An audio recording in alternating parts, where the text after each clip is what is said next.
Okay. Um,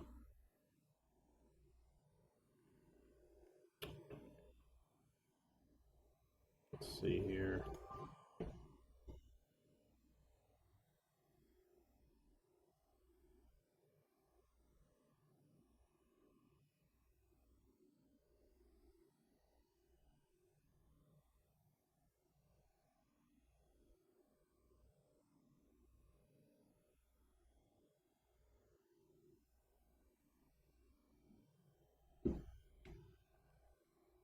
Okay. Welcome to Art 44. I'm still trying to set a few things up, so be patient with me here. I just got to check a couple things, then I'll get started. I was doing some audio tests earlier, and unfortunately, my external mics, for some reason, were all really gritty sounding. So I'm just going with my webcam mic right now, which is not the greatest microphone, as you might imagine. I know that there's a lot of background noise. I have no idea where it's coming from. It must just be the fan on my computer. Nothing else. I mean, it's pretty quiet in here besides that. Um, so, if anyone is really getting bothered by the audio, let me know in chat and I can try to work on some of the settings. Using Open Broadcaster software, open source free broadcast software for streaming. I might try some other things in the future. But this is something that I already had, and it seems to work pretty well. So I'm gonna stick with that for now. Um, kind of odd. So it seems like there's a little bit of a delay to the Twitch stream. I'm looking at Twitch right now. I'm gonna listen to audio on Twitch real quick. So just give me a second. I'm gonna see about how far back uh, the delay goes. And test.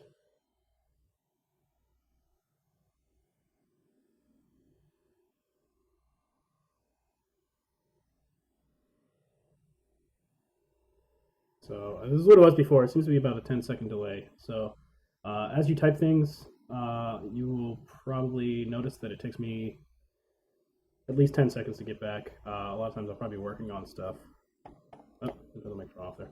All right, so I'm just going to get started. I know there's only a couple people in the room right now, but I'm actually going to be recording every one of these streams for the future. So, if you can't make it, these will still all be available to you. As far as I know, there's no limit on length and how many videos you can store on Twitch. I could be totally wrong about that, but I'm going to try. So I'm going to try to do this every week, and I will do my best to make sure that they all get recorded. I don't think I'm going to be able to record locally as backup, just because it's going to, an hour to 2 hours of videos, even with decent compression from Open Broadcast, is going to give me. It's just going to really slow things down. It's going to probably eat up a lot of RAM and just create huge files. I'm going to rely on Twitch for that. All right, so I'll just do a brief introduction to what I want these videos to be. I kind of went through it in class, but I'm hoping to use this time to give feedback. I found that giving individual email feedback and drawovers and everything, that can end up being a really lengthy process that could potentially take up every single weekend of mine. And I'm not always going to be able to do that. I don't always have that much time to put into it. But at the same time, I want to make sure that I give everybody the feedback that they want, and then I want to make sure that everybody feels like they are getting what they need out of this class. Because a lot of the work in this class is you're doing this work on your own time.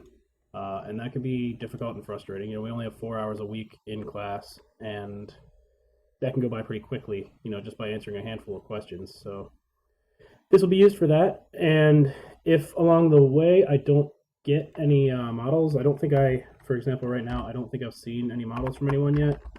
Sorry, I'm typing real quick. Just checking box.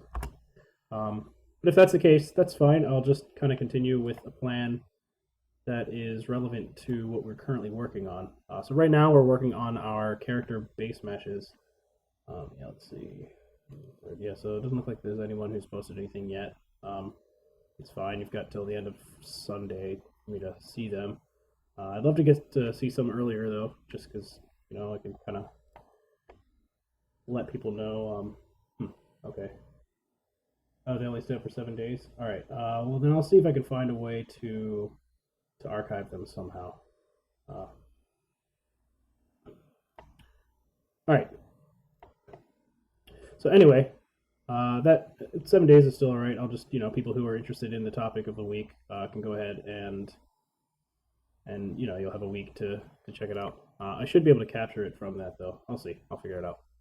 So anyway, I was thinking about what we're doing this week, which is the body models, and I think one of the most challenging elements of that is working on the face. So I wanted to take our really ugly box model that just has a couple holes in the face and take that just a little bit further using reference to kind of find things like the detail of like the cheek, the angles of the cheekbones, where everything sort of starts to wrap around. Because from the side we can get the profile pretty well, and we can get the front everything lined up pretty easily. But there's this whole diagonal portion here. I'm not sure which side of the microphone. Here, that finding this curve can be kind of difficult, and then fitting the eyes within that can be difficult too. So again, this kind of brings up reference is really important at this stage, but also just practice. So let's see, I have a file that I had already started, and then I'm also going to bring up, so there's some reference in here. I'm also just going to bring up a skull. Skulls are really great things to have access to because obviously all of your skin kind of wraps around that. Your muscles wrap around that. So if you can kind of have an idea of the underlying structure, it makes building the skin and muscles around that a little bit easier.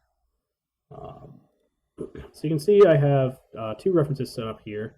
I have my body just to sort of make sure that this face is more or less the right size, and then I have a close-up reference, and then I have these two layers set up, one for the body and one for the face. So I'm probably not going to get too much to the body, but we'll see. I'm going to start with the face, and then I'll see how much we get through in the time that we have. So let's see. Let's get this mesh turned on. Still working with a broken hand too, so all of this is going to be a little bit slower. And after, I think it's supposed to come off on Thursday of this coming week. So once that happens, hopefully these streams will go a little bit more smoothly. All right, but I'm just going to get right in now and just start working on this. So you can see mine already doesn't really line up very well. So the first step I'm going to take is to just sort of block in those two silhouettes. We already started, some of you already started doing this in class. But for those of you who did not, I'll just document it here. You also notice I already put a sphere in here as a reference for the eye. This helps a lot when you're trying to, get the lid and the under lid blocked in. It's really easy to kind of, when there's no eye in there, you kind of get the angle wrong, and you got to really make sure that it's pretty much straight from one side of the eye to the other. This side, I think, is back just by like a millimeter or so, but it's pretty much a straight line across from this point of the eye to the inside.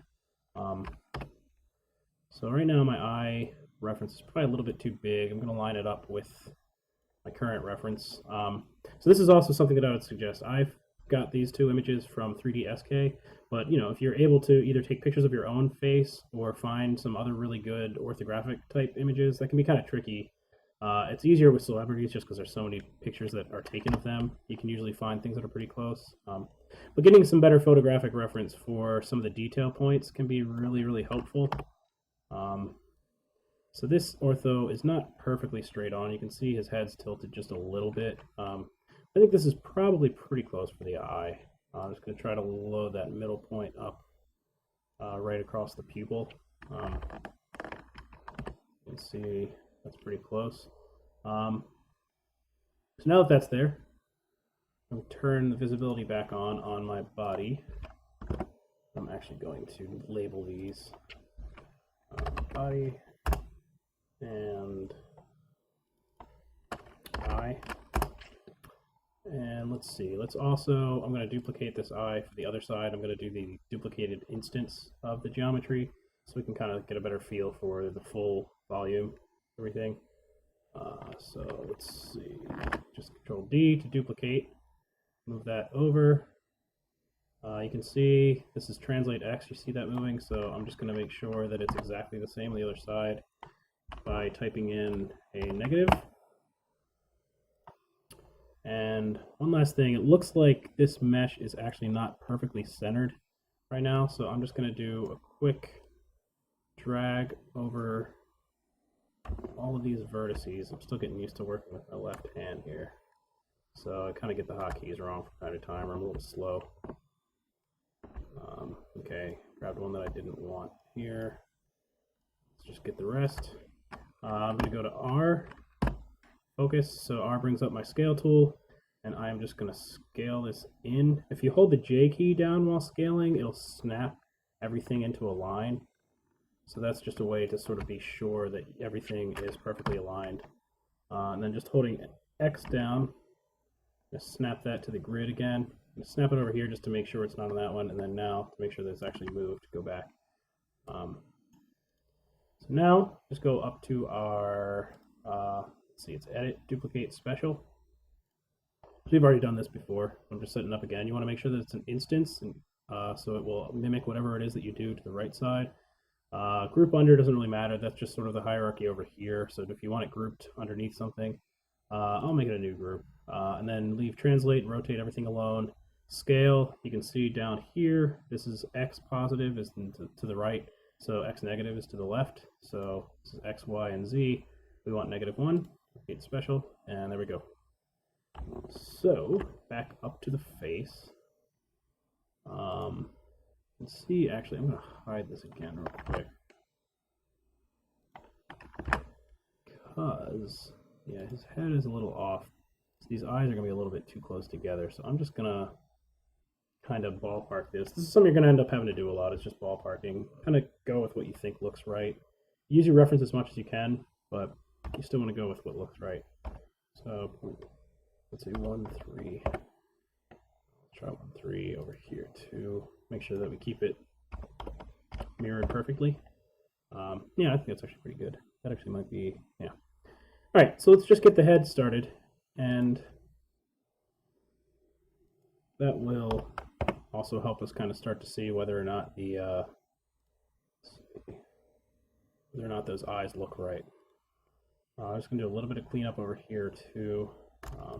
Shift select and group my eyes together. And delete this empty group now. We don't need that anymore.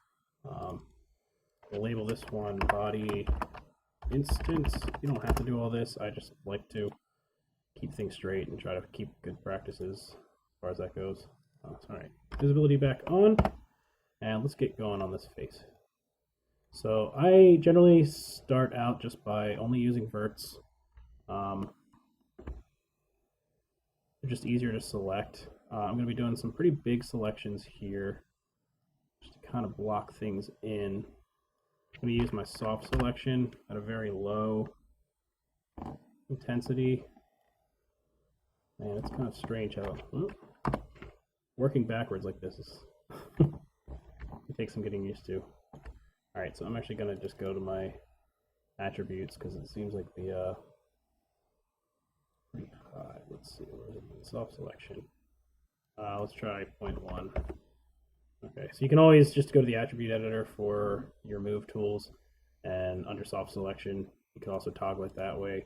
Fall off, there are different types of fall off, so you can do volume, which is going to just be a sphere that goes out. You can do surface, which should do it just along, it's kind of like topologically, so even if you have two verts that are close to each other, if they're not attached, it's sort of like pointing at the screen, the top and the bottom of the eyelid, like it won't, yeah, so you can see, like I could, it doesn't pull that one in quite as quickly. If I switch to volume, I think it will. Yeah, so you can see the difference there. Volume's probably the easiest. Totally depends on what you want. So I'm going to undo, go back to my selection, and just try to move this. I'm going to need to go a little bit smaller because I don't want to influence any of those spurts that are along the middle. So already this is looking pretty weird. Scale it down a little bit. I'm realizing, you know, the eyes are just too big right now. That is a pretty common problem. We all have the tendency to make our eyes a little bit too big. Yeah, of course I grabbed some of the back. I don't want to move that right now. This back. Yeah, we all kind of have this tendency to want to make eyes really big. I think it's just because we're so used to looking at eyes. It's like a big part of the face. It's a very important part of the face. It's a focal point. There's definitely a strong tendency to do that. So it's always, that's why working with reference is always good.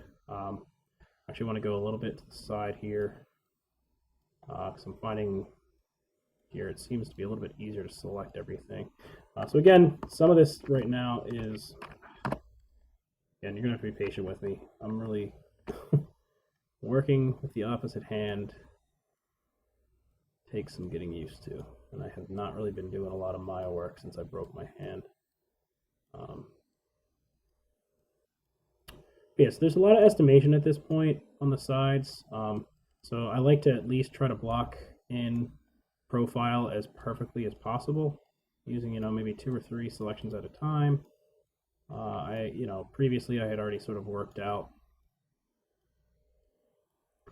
basic nose for this character. So now I'm just trying to make this, you know, this nose more specific to my actual reference. It's, you know, it takes patience. This is not, you know, modeling a human character takes a long time, especially likenesses. There's a Cersei model that I did that's on my website. That's one of, in my opinion, one of the better likeness models that I've done.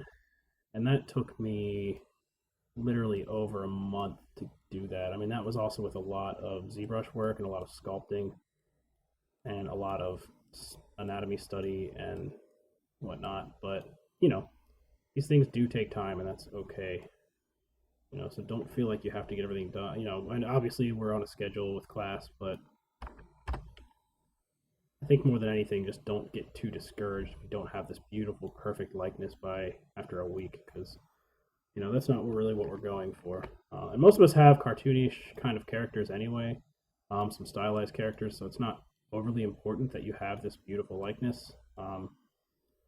And hopefully some of the faces that you do are going to be a little bit simpler than this face too. Photographic faces are always considerably more difficult to do, especially when you're first learning. Thank you, Trinky Bear.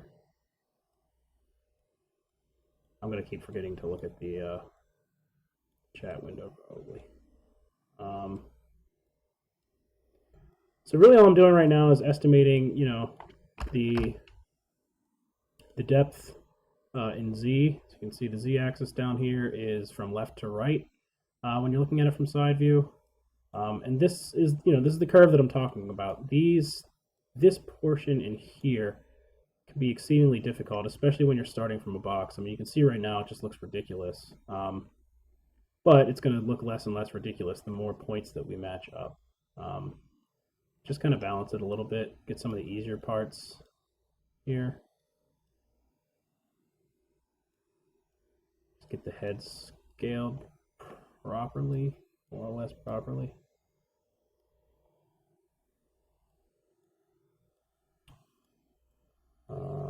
Let's see. It might, see, I'll think about it, but it might also be helpful for me to go through just some of the other modeling tools that I use at some point in this video. I know we covered a good amount of them in class, but there's always more that I'm not able to get to. All right, so, you know, let's get this plugged in a little bit closer here. You can see from our box model, you know, the neck we hadn't really done a lot with yet, so it looked kind of silly. And I'm actually going to continue this line around here now.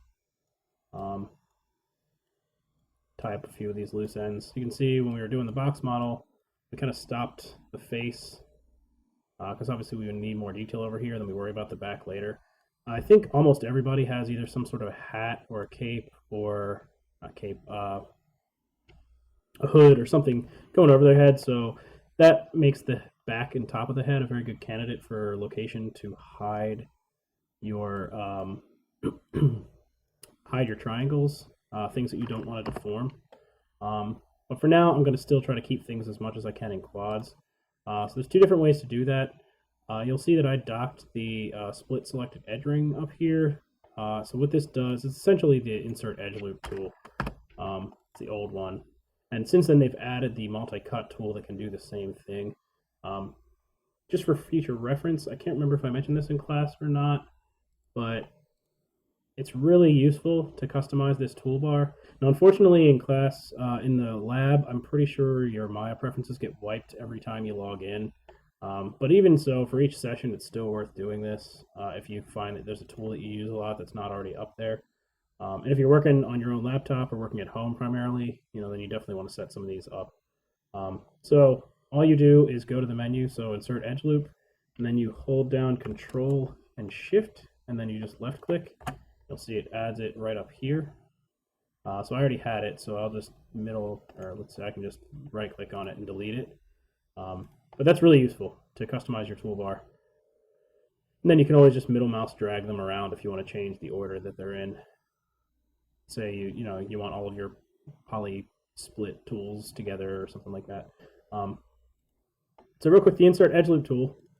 There are two different options. So if you double click on this, you can see there's there's actually three different, but two that I mostly use. Relative distance from edge. So if I click and drag, you see that it's basically giving me an average between the two edges, and I can click and put it anywhere that I want in here, and it draws that for me. You'll notice that it doesn't go all the way to here, and that's because this is an n-gon right now, which an n-gon is any polygon that's 5 or more sides. So basically, it hits this point, and it doesn't know where to go from here because there's not another quad. Here we have 3 quads in a row, 1, 2, and 3. So it goes right through them really smoothly, just as it would do like on the side of the body. But since we have this n-gon here, it stops.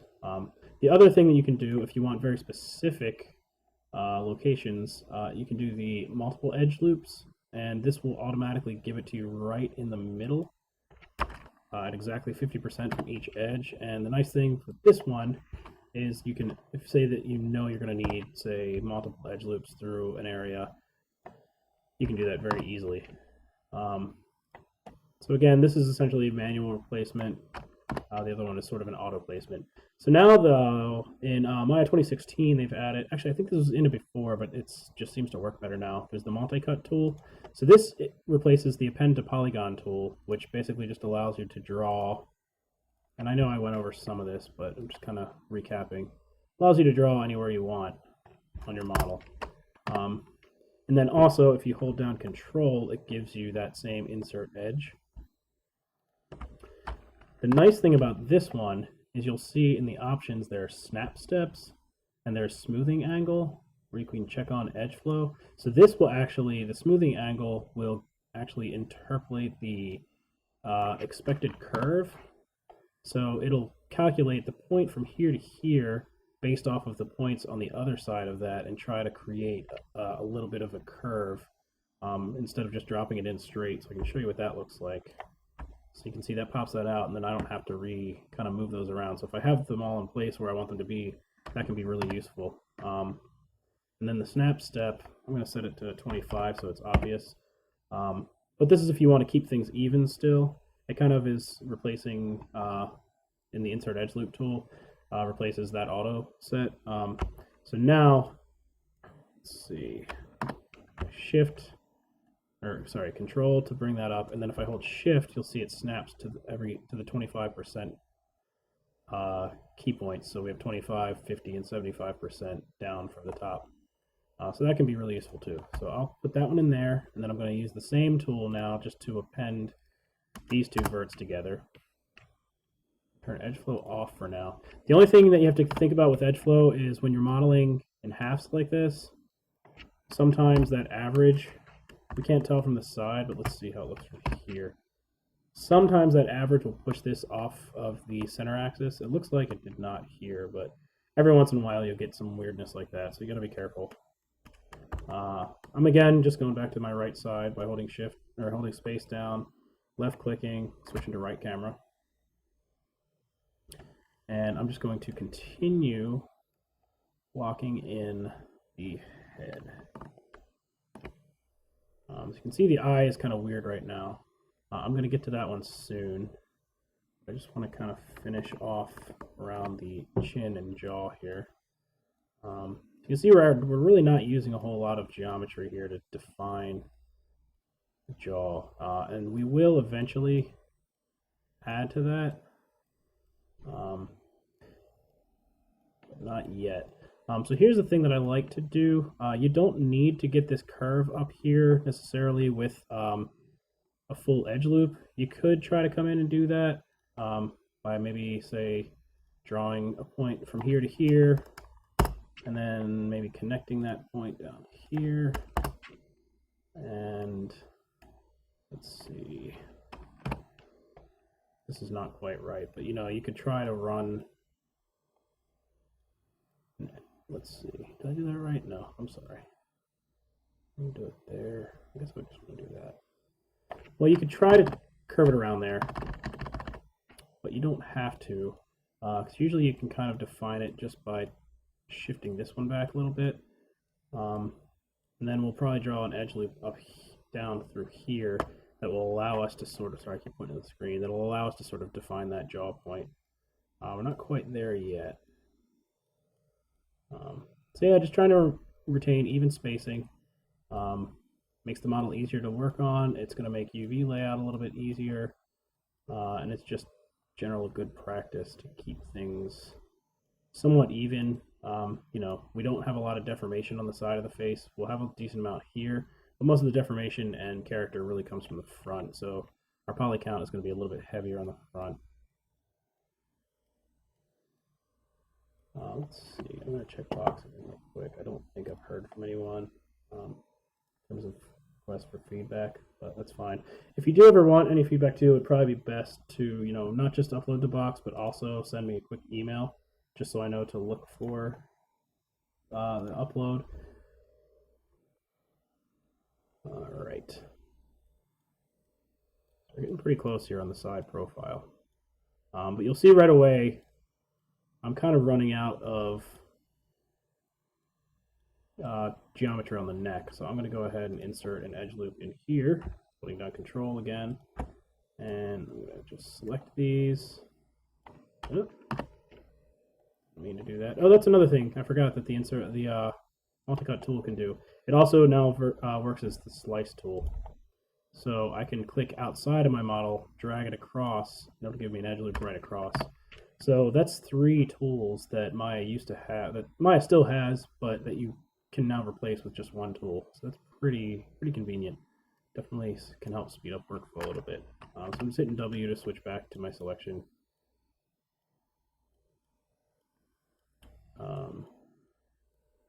Again, by the end of this, I'm not going to have a perfect head. That's all there is to it.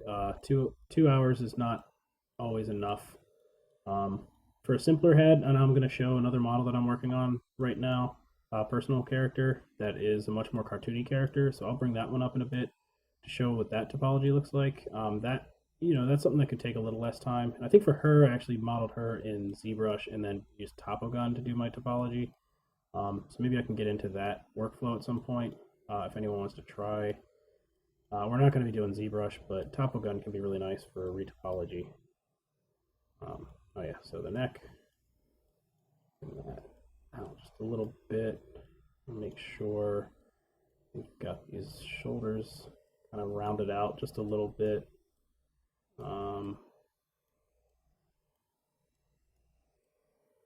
Curve that neck in there. So part of me doing this is I just want to show you, like it's okay to sort of take your time. Modeling is not always a very fast process. There are times where you have to rush through models, and hopefully by then you'll just be so used to working in Maya that it's not a problem.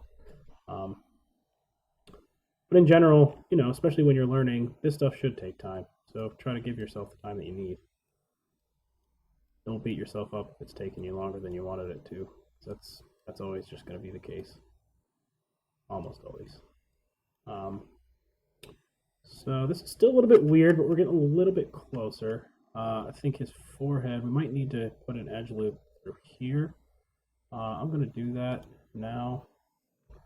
It's going to give us a little more topology than we might need, but it is kind of nice. It's going to serve two purposes. It helps us define the forehead a little bit. I'm going to actually turn on edge flow for this one to get a bit of a curve. It's going to help us define the top of that head a little bit better, and it's also giving us a little extra geometry now along the jaw, because when we rig this, we're going to need extra geometry here to be able to, you know, open and close the jaw. And after doing that, you know, once you insert an edge loop like that, you've changed your the density of your quads. So just go in, try to make a couple adjustments on that. It's okay that they're a little bit tighter here because this is just sort of a tighter part of the model. Just kind of go into the chin a little bit now. We haven't really given the chin and the mouth too much focus. This is going to need to come out. So a lot of this is just guesswork of, you know, you have to estimate how far of an angle you need.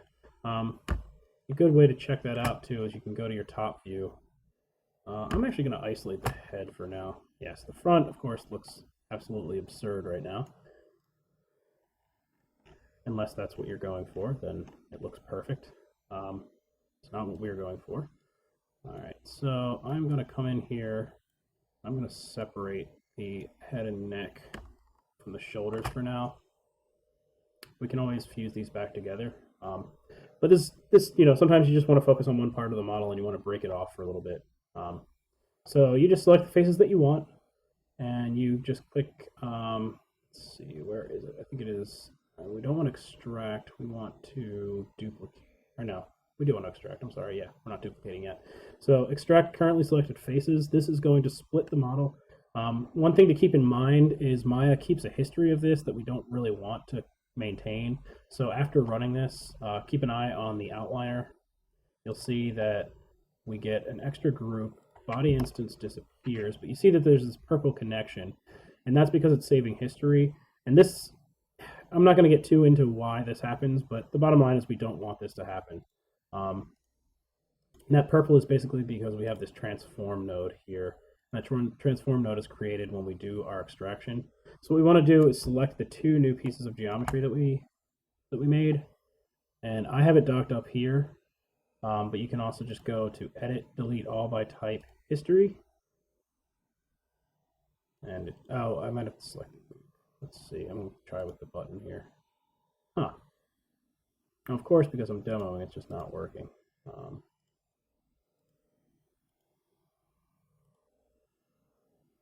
Either way, that empty group disappeared. Let's see. This is the body instance. So basically what happens is that this empty group now is tied to that. So if I hit delete on this, actually things aren't working the way that I usually do. All right, anyway, sometimes it can make it that if you delete this, then other things will disappear. Apparently that's not the case. Maybe something changed in my 2016. Oh, there we go. Okay, so that got rid of it. So now I can delete it. I'm actually going to save now. I haven't saved for a little while. Remember how this is, you know, saving frequently is pretty important. You can always turn on autosave. I'm not using it right now because it's, you know, every time that it does an autosave, it slows down a little bit. Head demo. All right, but now I have my body and my head separated. So the main thing is that I just want to make sure that I don't work on any of the vertices or polygons along this edge line here. I'm only going to be working on the head here because when I want to fuse this back together, I want to make sure that all the vertices line up perfectly. So I'm going to hide the body for now. Save that, and just call this full body so we know that it's not just the actual body, but it's everything. Let's see, I want to get this curve in here a little bit better. Subtle, but it would be helpful. All right, so again, let's move the eyes way forward because obviously his eyes should not be that far back. I'm gonna be, since I'm going across these verts here, I'm actually gonna get it to about here and turn on my soft mod before just a little bit more. Sometimes you got to push things back away from where they were before. You know, every time you get one thing a little bit closer into place, sometimes that means taking things that you thought were in the right place and moving them back. So try not to be too tied down to what you've already done. Sometimes you just have to redo things. 6. I missed it, and my left hand is not so precise. So, aim on that, move in. I'm just going to try to line this up with the actual eyeball. Just going to come in, turn soft off, and try to get these right along his brow, too. And this one's going to want to come in a little bit. That's sort of the inner crevice of the eyelid. I still don't have a whole lot of topology defining the lid and everything right now around the eyes. I have a few extra edge loops, but not a ton. So I've got to be careful with that. Bring this back a little bit. We can see just from the reference, I kind of infer from the reference that like this is actually kind of bubbling out. So I want to pull this back a tad. And again, this is also, you know, we have this reference, but it can be really useful if you picked up any of the anatomy books that I shared. It'll be really useful to kind of look at those because a lot of times you'll find many different angles. You can also take a look at the model that I sent to you guys. That should also help kind of figure out how to find these turns. Nose is still pretty off. So now I'm just, again, moving around, constantly looking at, you know, constantly comparing things to how they are against each other, and making sure that they match up as closely as possible with, oh, yeah, with my reference. This is just sort of a hole in the nose here. Sometimes you want to do a shift select, but you to select more, you realize if I drag over this, it'll also deselect the ones that I already have. That's not what I want in this case. So in that case, I do shift and control select, and it'll just add to it. It won't change the selection. Of course, then I click away from it, lose my selection altogether. Let's scale this in a little bit. It's kind of distracting under there. We're not going to need it really inside of the nose so much. But you know, this is why we have extra topology in this area now. Let's try to really define that curve around the nose. We have that extra topology because this is an area that requires it. The nose isn't necessarily going to animate a ton, but it's a more complicated shape on the face. So you just kind of need a little bit extra to define it. Let's bring the rim up a little bit. We're actually going to go to perspective for a little bit here, just to kind of get a better idea for what stuff I'm selecting. And actually I'm going to do two views. So I'm going to drag this out.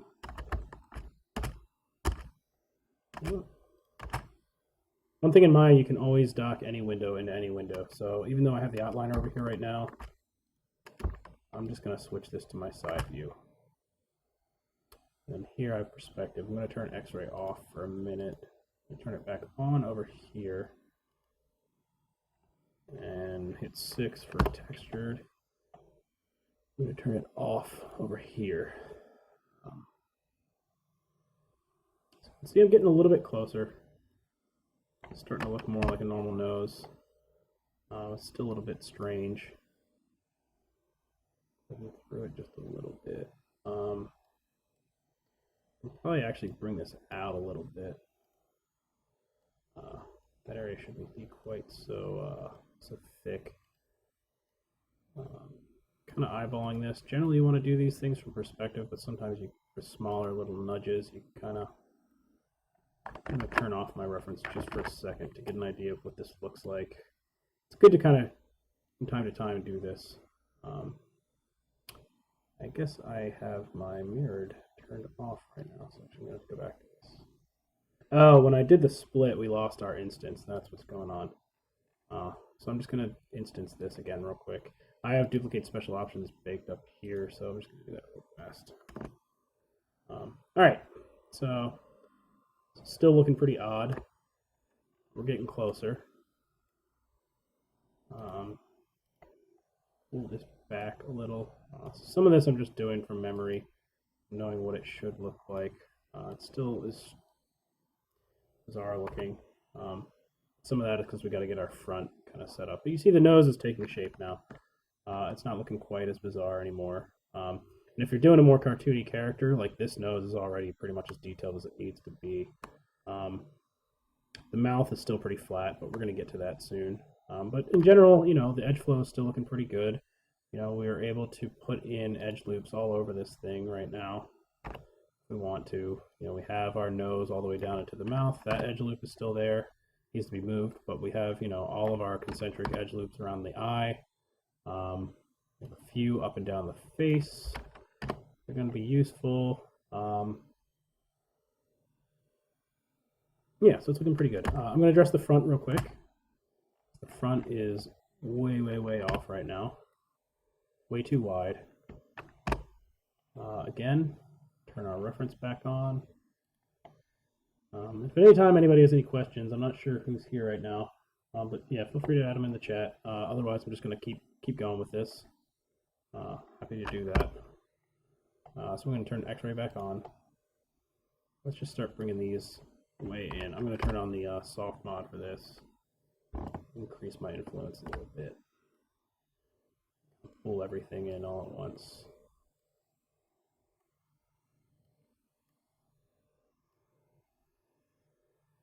So that's going to do some weird stuff to the eyes. Turn it off just for a little while.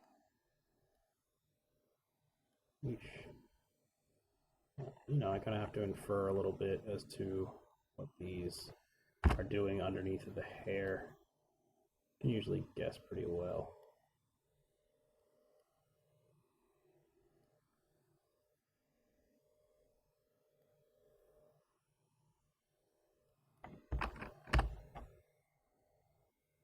Yes, it's getting kind of complicated through here. But we're gonna, you know, once we get our silhouette down, it'll be easier to come in and fix that. I'm actually gonna do a little bit of a scale here. From that part of the cheek back, I mean, pretty much the whole head actually gets pretty, you know, once you hit the cheekbone, pretty straight line. It kind of flares out a little bit as it goes back until it hits maybe 3/4 of the way back to the head around here, and then it starts to curve back in again. But it's actually pretty flat along there. So I'm going to scale it in just a little bit. And we'll check that again in perspective mode to see how that's looking. You can see, so silhouette of the chin looks pretty good if we imagine from the side. But obviously we have all these other verts that we couldn't really see from the side view. I'm going to switch to side again just to show you. You know, so from here, everything looks to be lining up, but basically all of these verts are just way too far out. So we want to bring those in now. So it's just a kind of constant back and forth, you know, one step at a time, one section at a time.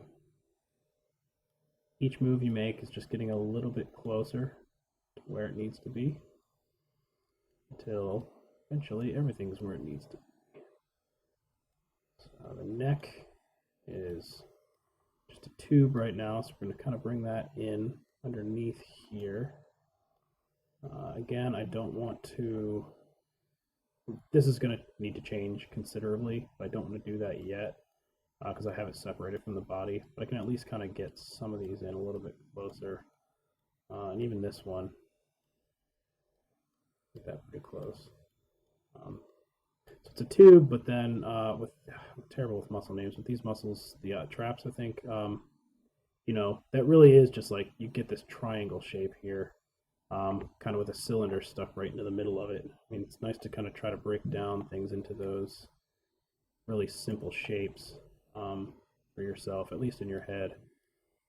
Makes these things more manageable. So I think I'm looking at the back right now. Yeah, sometimes it's good to have both going at the same time, so you can get an idea of what part you're actually defining. So we know right away, like, this is going to need to curve in further than that one. Actually, I'm going to go all the way up right now with this. This curve is probably still really boxy, so try to define that a little bit more and just kind of see through the model, see that we're getting the right parts. Okay.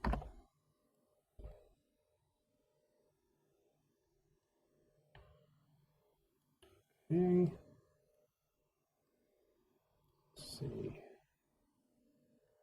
Let me check something real quick.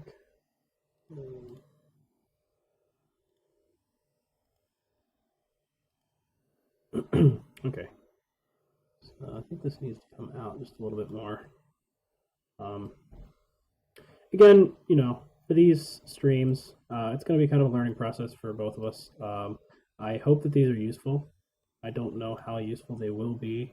I will try my best to make sure that I am addressing the types of things that I think are going to be challenging to people or just strange.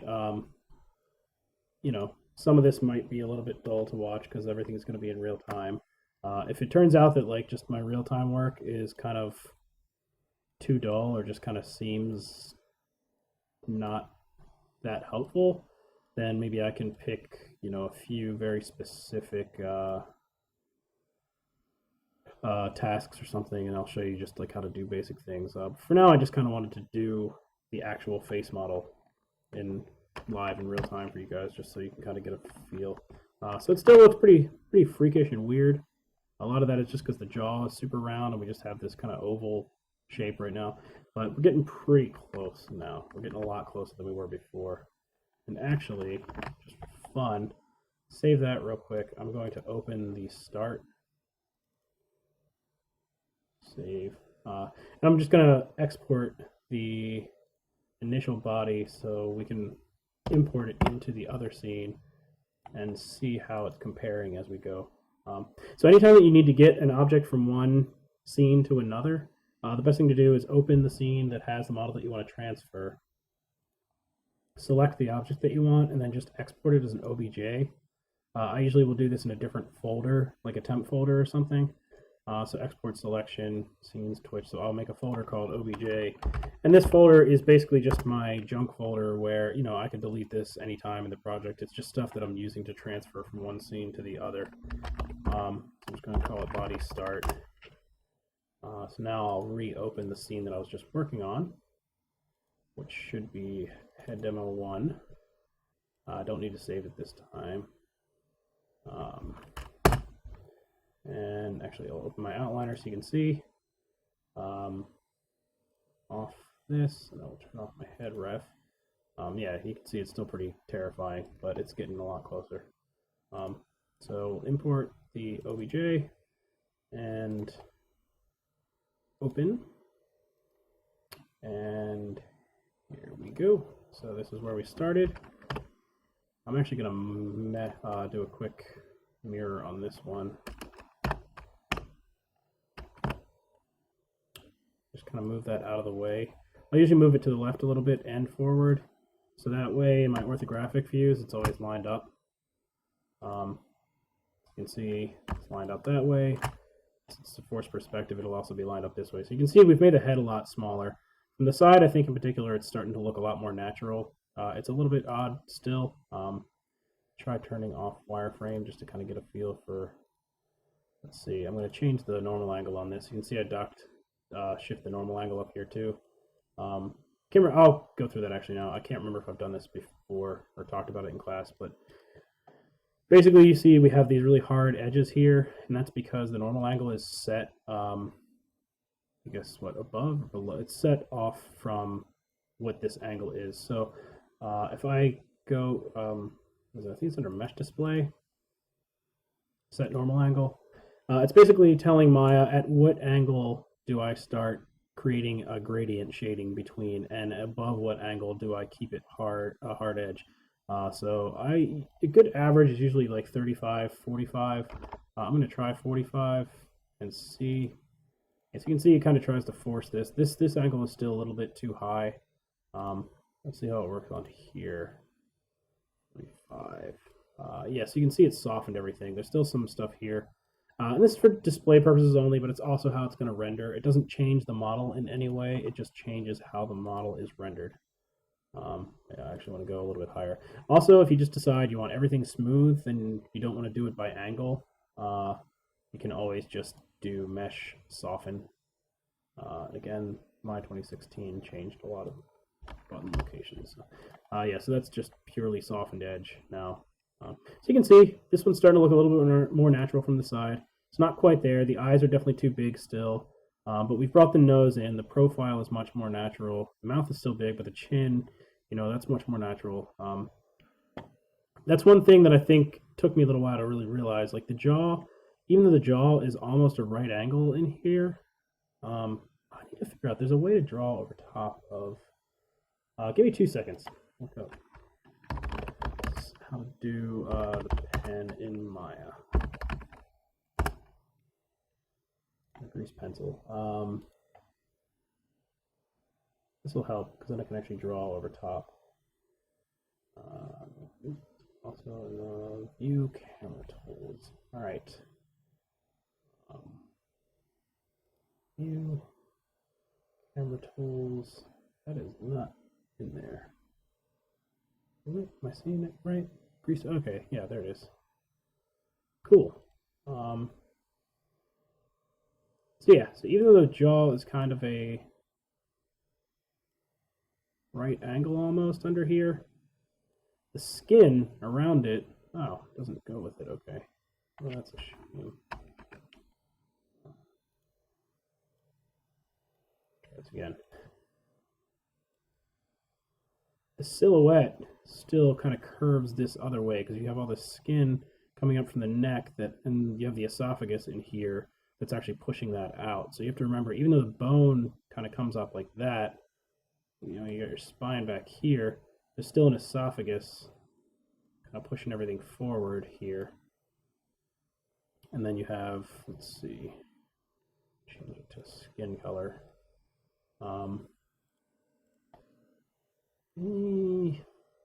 Okay, so then the skin kind of gets pulled between that, so you get a nice curve up here.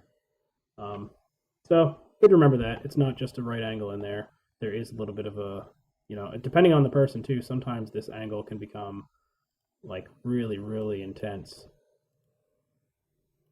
and almost run just straight from the jaw into it.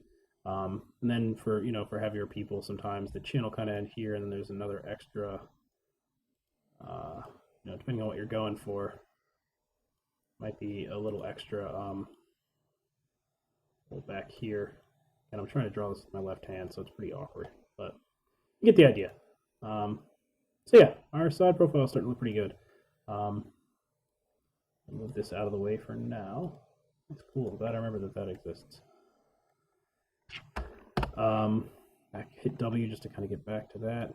So I can already tell this is kind of strange looking. I'm going to move this forward a little bit. I think this is kind of accurate to my character's profile. But I also decide, I'm making, just the artistic decision to kind of average it out just a little bit more. Bring the head in a little bit more.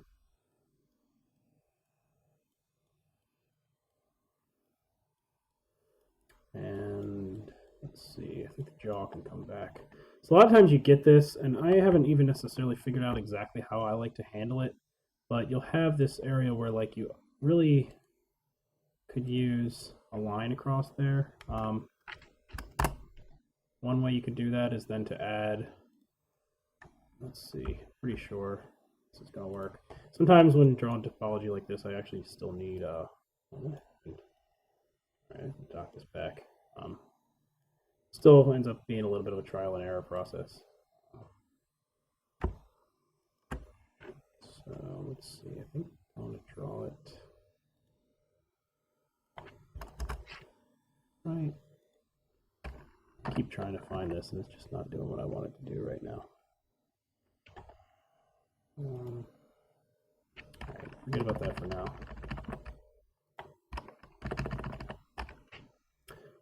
I am just going to get back to the front for a little while and get that jaw in, because the jaw is still really rounded out. Right. My uncle is posting to a Star Wars discussion. All right, pull this in a little. This definitely needs to get pulled in. And I actually already did this process once earlier, so, you know, I'm not as good doing this while talking, I don't think. But I can show you what my results were. I didn't really finish it, but I was, I got it to a pretty good example spot. So I'm going to bring some of this in. This is really far out. This chin stuff, which we need to really define. There's a lot that goes on in this curve here, kind of around there. So I want to make sure that I am able to find that.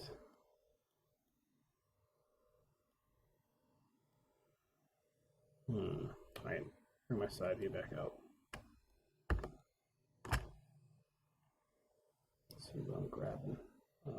Okay, so I'm going to want this one to come back down a little bit. This one also needs to come back down. This can actually come down and out a little. Same here. This can come down.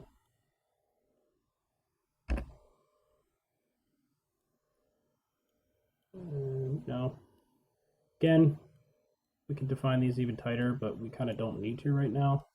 So we just want to kind of hit, thinking of it like keyframes almost. We want to just hit these key points and keep our topology as low as we can for now. You can see, if you imagine having double the vertices that I already have here, it would make it kind of a nightmare to kind of block this face in. Looks like this is what I wanted to use for defining my lip, so we're gonna get pretty tight up here with this layout.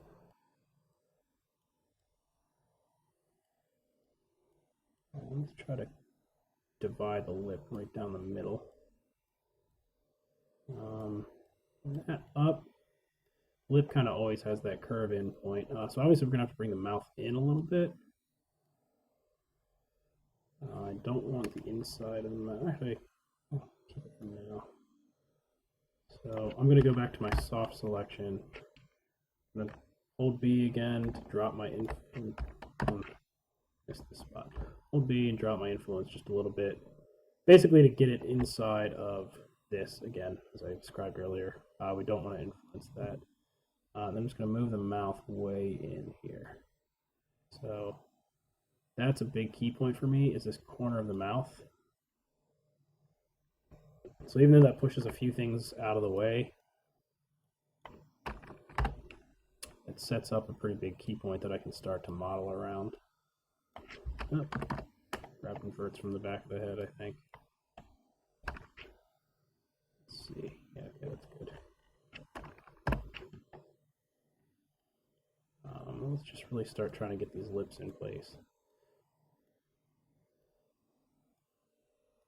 Lips are definitely one of the big ones. It can be a real challenge, but kind of getting them in the right place can really start to make the model look good. This can look pretty goofy until that point.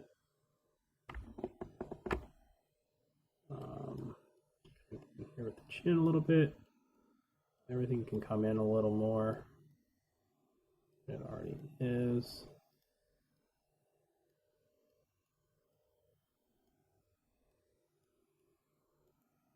Hopefully this isn't quite like the Bob Ross of 3D and I'm not just putting everyone to sleep. Then again, maybe that would be a good thing. I don't know. Probably not. All right. So just kind of pushing and pulling. That is really what modeling comes down to. A lot of careful and slow, kind of tedious manipulation of vertices. Compare it on the side a little bit here. His lips, the lips really thin out obviously, as they get towards the point. But also remember, it's really good to think of the lips as, I mean, it's a literal over and under, but this muscle really does kind of come over. Let me grease pencil up again. There we go. So there's this muscle. Less, it's too opaque. Really does come down and around. You can see in some of the reference, let me pull up the reference for that again. But you always get this like slight overlap at the corner of the lip here. I don't know why it won't let me, I guess I can only draw on one window at a time. That's unfortunate. Then this kind of just comes into it. You always want to find this little tiny side lip of the lip that kind of goes over top. And that really can help sell a mouth. You know, the top lip usually will be a little bit above and kind of curve in, and you always get this curve down here, at least to a degree.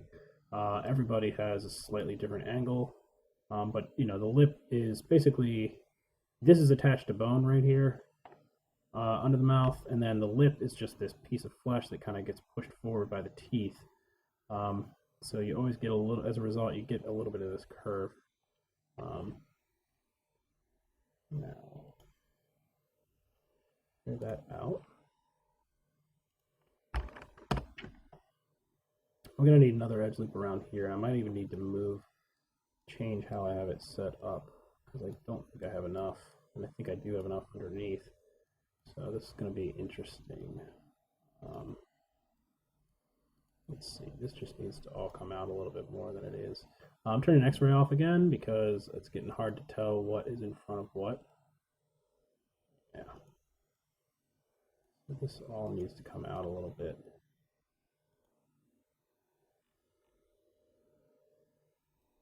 See, it's still a little weird. The nose is definitely still way too big. And I think I'm going to have to push all of this stuff down and possibly use it to define a different part. Because I'm going to have to put, actually, I'm just going to do it now and then space everything out. I definitely need another edge loop in here. Yeah, so I'm going to have to, that means I'm going to have to push all these down to define a different part of the face. Just means I get a little extra to work with.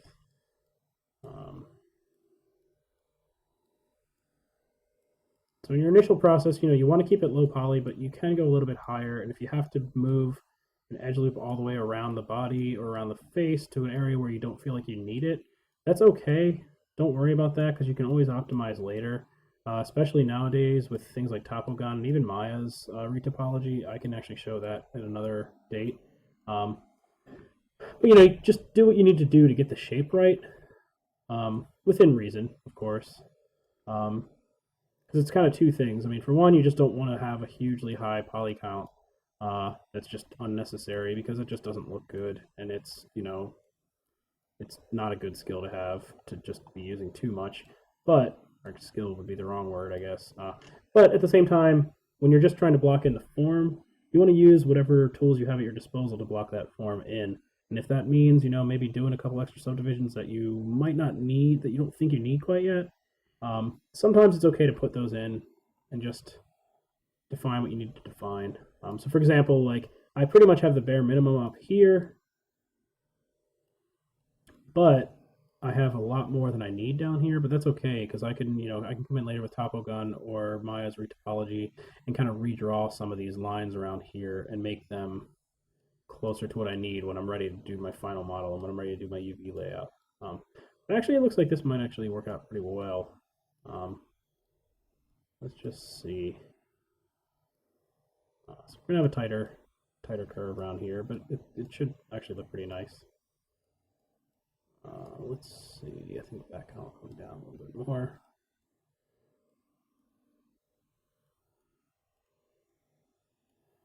All of this is going to be able to come in too. I'm just going to start doing some of that now.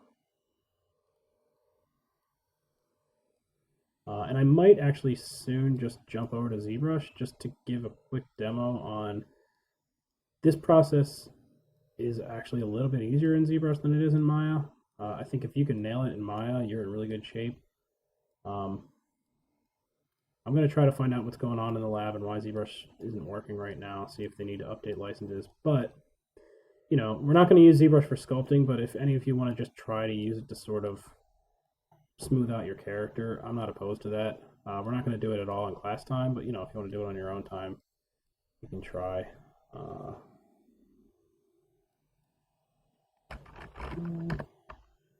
I'm still not quite there with the cheek. I think that was really the part that I wanted to talk about. So let's start pulling this back a little bit. And I'm trying also to keep the exact same, like there are some changes that I might be able to make around here. But this more or less, I'm going to keep this pretty close to what you guys are going to have on your base meshes too. Let's see. Bring these lips down really close. Just more the bottom of the lip than anything else.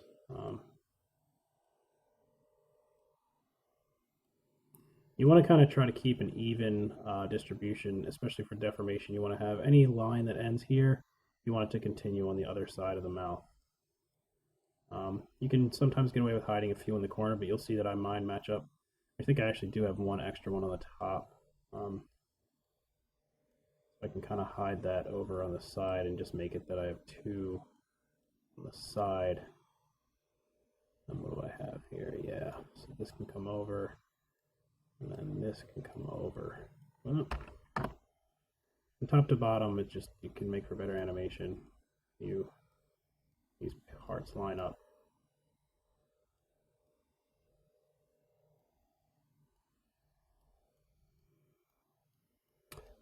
So,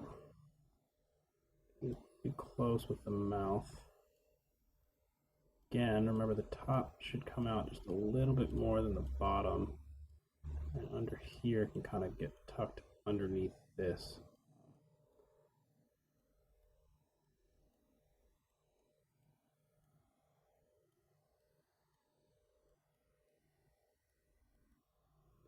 Again, this is kind of going slower than I'd like, primarily because I'm doing almost all this one-handed with my non-dominant hand, so it's just taking me time to kind of do stuff I'd usually be a little quicker with. Let's take a look real quick. Another thing to remember too, things are always going to look kind of strange until you get ears on them. So, you know, if you use the ear tutorial that I posted, that should help kind of fill out the volume of your head a little bit more. That's sort of the thing that makes doing humans so tricky, is we're so attuned to how a human should look that any little thing that's out of place just jumps right out at us. So, you know, not having ears, that's not a little thing, that's a big thing, and that can really throw a model off and just change the entire feel of everything. So I'm going to shift, select the opposite here. Don't want to move this too far back. It's okay to have a pretty big space here, because there's never going to be any sort of deformation. That's going to be found pretty basically by our rig when we get to that. So you'll see I'm still leaving some of these open. That's just because I don't really, at any time I could just take these and like and do that and end the edge loop, because honestly this is going to be covered by hair, so it's not a big deal if we end that with a triangle, but I'm still leaving them open for now because I may end up finding that I need an extra subdivision that goes down the back. So this way I have the availability to make that edge loop. You know, say I really need an edge loop to define something on the back, I can do this and then I already have a place to connect it to. So that's why I'm leaving that open. Let's see, what time is it? 2:11? Okay. So unless I get some other questions or requests for any tools in particular, I'm just going to kind of keep going with this face and head. I might kind of call it soon-ish and try to just do a couple things in the body real quick. But I do want to make sure that the head's in pretty good shape before I sign off.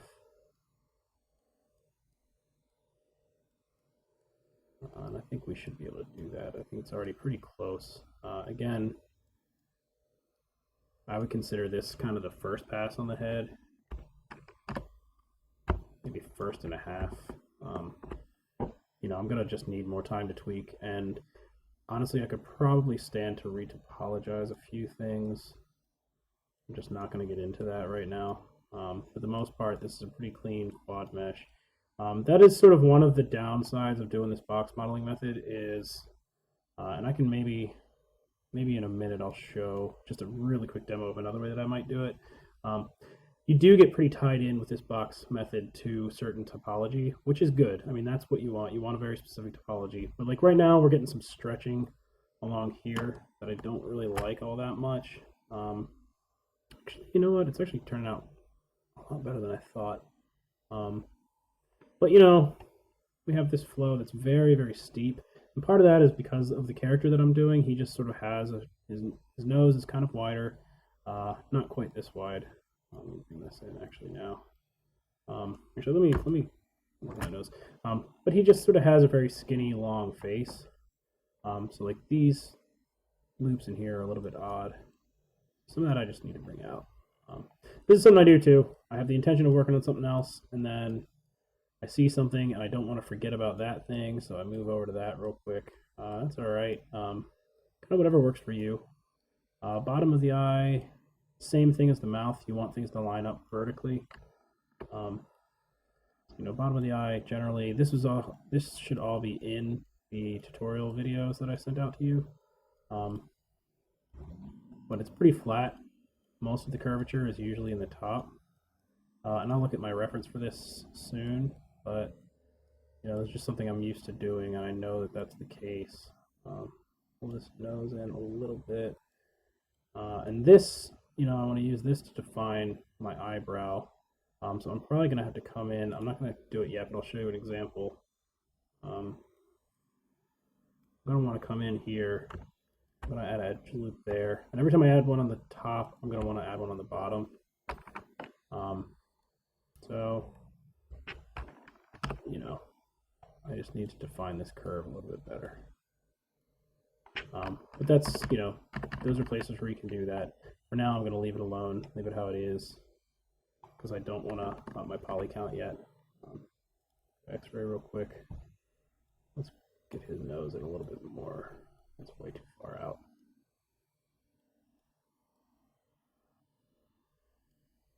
Yeah, this is off by a pretty big time. It's going to be tough too, because it's just kind of hard to see through the reference sometimes. I'll find the ridge of this lip. It's going to be here. So we can get this nice ridge too along the lip. His is pretty ill-defined. It's pretty flat, but you know, some people have that. What that arch is called, but on some people that's really well defined, really intense, and kind of a big part of their face. Very recognizable, can be a very recognizable feature. I'll move that out.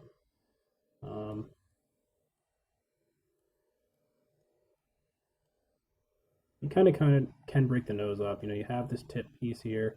You have kind of a column that comes right down the middle and divides the nose here, and then you have just another piece of flesh that just, you know, defines the nostril that just sort of like a half cylinder around here.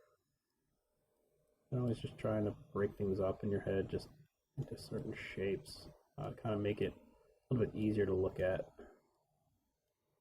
Make everything make a little bit more sense. Again, I mean, look, faces are tough. I mean, you see, like, it's taken me some time to put this together, and I've modeled a bunch of these in the past.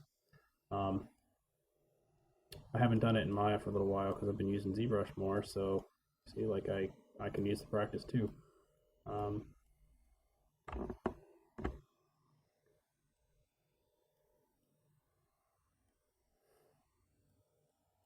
It's one of the trickier things to do in 3D, though, so, you know, just be kind to yourself. Don't beat yourself up if you're struggling with anything. Just sometimes you just want to walk away for a little bit, think about something else, play video games for a little bit, watch TV, hang out with somebody. and come back and feel a little bit more fresh. And sometimes problems just become a lot more easy to solve. So trying to match this up with his eyes now. We're at a little bit of an angle, so his looks a little bit more curved. I'm just going to go with it for now, but you'll definitely notice even now, curve on the top is much more considerable than the one on the bottom. You see again, we're also not matching up on the other side because the picture's not perfectly symmetrical. Same time, faces are never perfectly symmetrical either.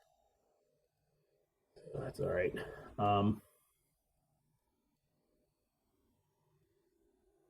So I think I'm definitely going to use this to try to find, I think I told someone else, like, kind of want to use this arch here with the two holes to sort of define the top and bottom of the, or the kind of the front and side of the brow. You have a bone that kind of ends here, and then like a little bit of a ridge that starts right here, right at the front of the eyebrow. So it's good to use your topology to define those points. The eyebrow's tricky because you have skin that kind of comes up around here, but then you also need this loop around here for the lid, and you're going to need to be able to animate the blinking, so you need to make sure you have a lot of loops here, but then it kind of comes straight off of here. So we're definitely at some point going to want to add that edge loop around this side and around this side. Let's bring this up. Actually, this could probably come out. That's another thing on the side of the nose. This piece of skin, so you have like the bag under your eye. Everyone has that, at least to some degree, depending on how tired you are and how old, and a number of other factors. But there's always this kind of fleshy piece of skin that is a really nice, slow, kind of soft transition from the bridge of the nose into the cheekbone down here. And then that is immediately followed up by a very, very sharp angle on the inside of the nostril, or inside of the exterior of the nostril. So sometimes you can kind of find that just by sort of smoothing this line out. So that's why I brought some of this stuff up a little bit. But then you kind of pull that edge loop back in over here. Cheekbone kind of starts around here. I want to bring this down to really be the point where the cheekbone comes out and protrudes. This in a little bit, and I think this needs to come out. Let's see how this. Wait, one more. Look at the mouth. This can come in a bit. So this jaw area is still a little strange. This can probably come up and in a little bit. I'm going to look at my side view, see what I'm selecting here. Okay, so that actually can come back out. I think these two, you can come in and up a little.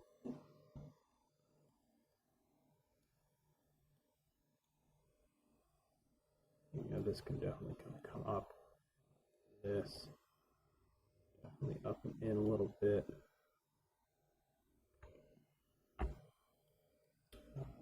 Neck stuff in a little bit more here.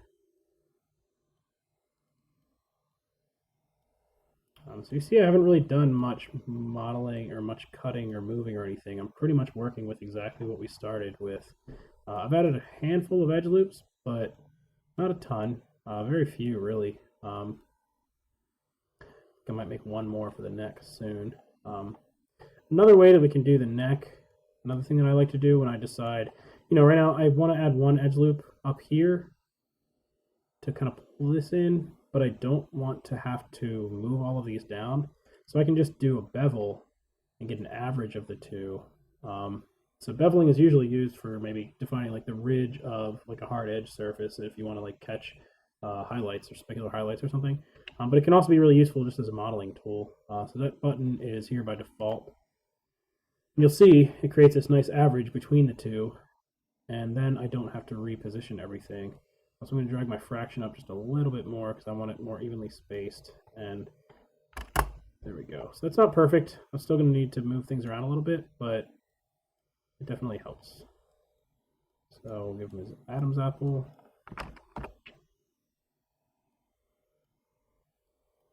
And this probably can come in because Adam's apple is just at the very center. And let's see here. Pull all this back a little bit.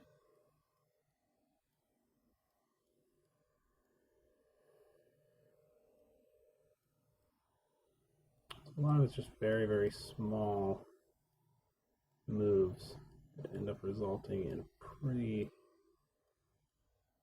big changes. Because again, especially if I go into ZBrush, you can see like sometimes just the tiniest little move can completely change the look of a character. So it's hard. I mean, it's not easy to do this stuff. It can be frustrating, but I think it can be pretty fun too. Great way to get through some podcasts or what's on tape, and just a great way to kind of focus on your anatomy, kind of learn a little bit more about the human body than you're used to paying attention to. A lot of really interesting shapes in here, you know. Face isn't just two holes for an eye and a big bulge out for the nose. It's a lot of things going on in here.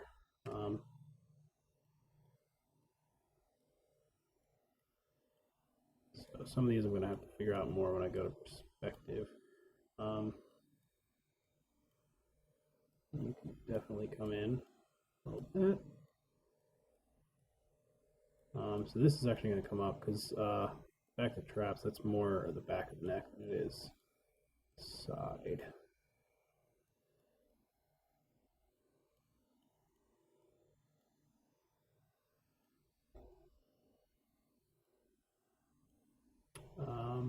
All right, so let's look at the profile again, a more distant view.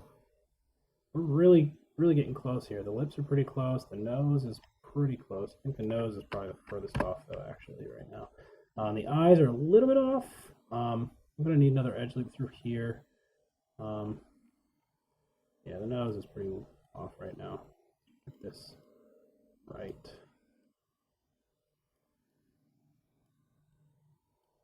So again, I'm doing this because I'm trying to make it specific to this character and kind of show what that's like. Some of you, your noses aren't going to be so complex. Scale this back out a little bit. Or, you know, this amount of precision might not be quite as desirable or necessary for your character. But it's good practice. It's what I wanted to do. So that's what we're doing. I'm going to kind of tighten this all up a little bit. It's hard to figure out where this is going. Just sort of round that out. I'm going to go back to perspective. My X-ray off. Turn my reference layer off. You can see no ears, but this is starting to look a lot more like a human now. Still a little ways to go.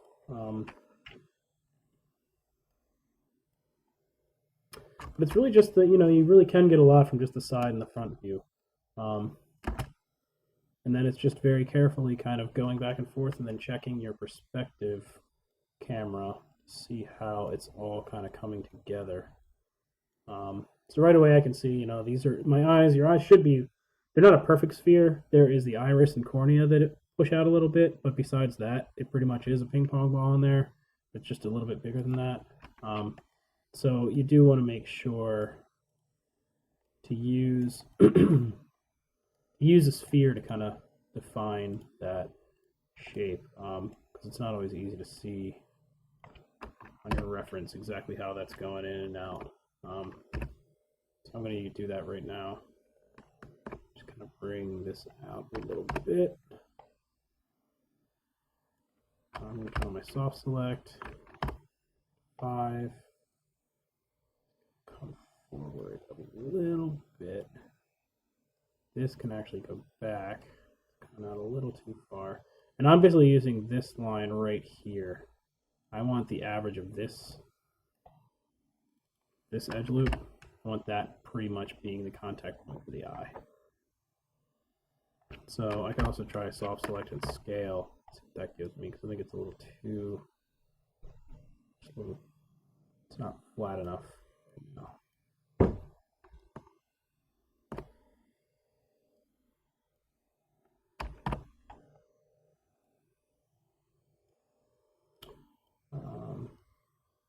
This is up. Pretty close. I'm going to bring it out just a tiny bit. Then I also want to use this edge loop as the interior of my, like where the lash ends, or not the lash, the eyelid ends. So I'm going to pull that in a little bit, just to kind of define that. This is where it gets tricky, because then it kind of comes back out. So you don't want to pull it all the way in. You just want to kind of pull these top three in. And this actually needs to, since we're using that as our lid, this needs to kind of come in. I need to average this out a little bit. I'm doing a lot less rotation than I would normally do, mostly because rotation's kind of a pain to do with just my left hand right now. Yeah, so that could use a little bit more tweaking, but it's pretty darn close to where I want it now. I mean, this is, something like this, you're already at a point where, like, there's some stylistic stuff, but I think for everything else, like, this would be pretty good if you can get it to a level like this. It's going to get more character when we put... All right, the jaw is still pretty rounded, and I'm actually going to show you the ZBrush thing now to kind of get rid of that. And like the forehead. ZBrush is going to be interesting though, doing that with one hand. Let's see. Change the accents of how much you're selecting. Okay, for the soft select, there are two different ways to do that. So when I select one vertex, I hit B to toggle it on. And there are two different ways to adjust that. If I hold down the B key and then left click and drag, I can increase my selection or decrease. Sometimes, depending on the scale of your scene, it's so big that you need to type it in manually. So all you do is double click on the move tool over here. That'll bring up your attribute editor. And you just go down to the drop down for soft selection. And you can see that typing in B is just the hotkey for turning that checkbox on and off. And then you can change your fall off radius here. Also, you can change the angle of the radius. So if you want something really sharp, you can do that. You can see it'll change over here. Or if I wanted a really loose one, that'll kind of widen it, and then the fall off is real sharp over the edge. So there's a lot of you can also just change the color. This here is just specifically for your preview to have an idea of fall off is. But I think that should answer your question.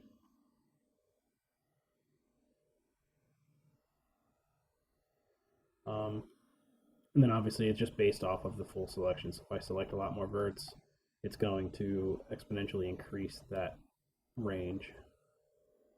So let's see. So that's pretty funky looking. I'm going to actually rotate around. So this is the other thing, I guess, that I actually did want to get to, is getting these side angles. You want to get as much, sure thing. You want to get as much as you can of the profile, obviously. That's going to put all of your major key components in the right place. And then from there, it really is just like kind of eyeballing it and figuring out what looks good to you. What are you used to seeing? All of us are very, very critical and very, very good judges of the human face. We might not know exactly where to put things right away, but when we look at something, we know pretty quickly that's a little bit off. So once you have all those points in, you want to go into your perspective. You don't usually want to move too many things around in your perspective mode because, you don't have depth. So like you could easily, do something that doesn't look that, well, that looks ridiculous. But like this vert, you could move away from your camera and not even notice it. So you got to be careful and just do kind of small selections and constantly keep rotating. Make sure that it's making sense.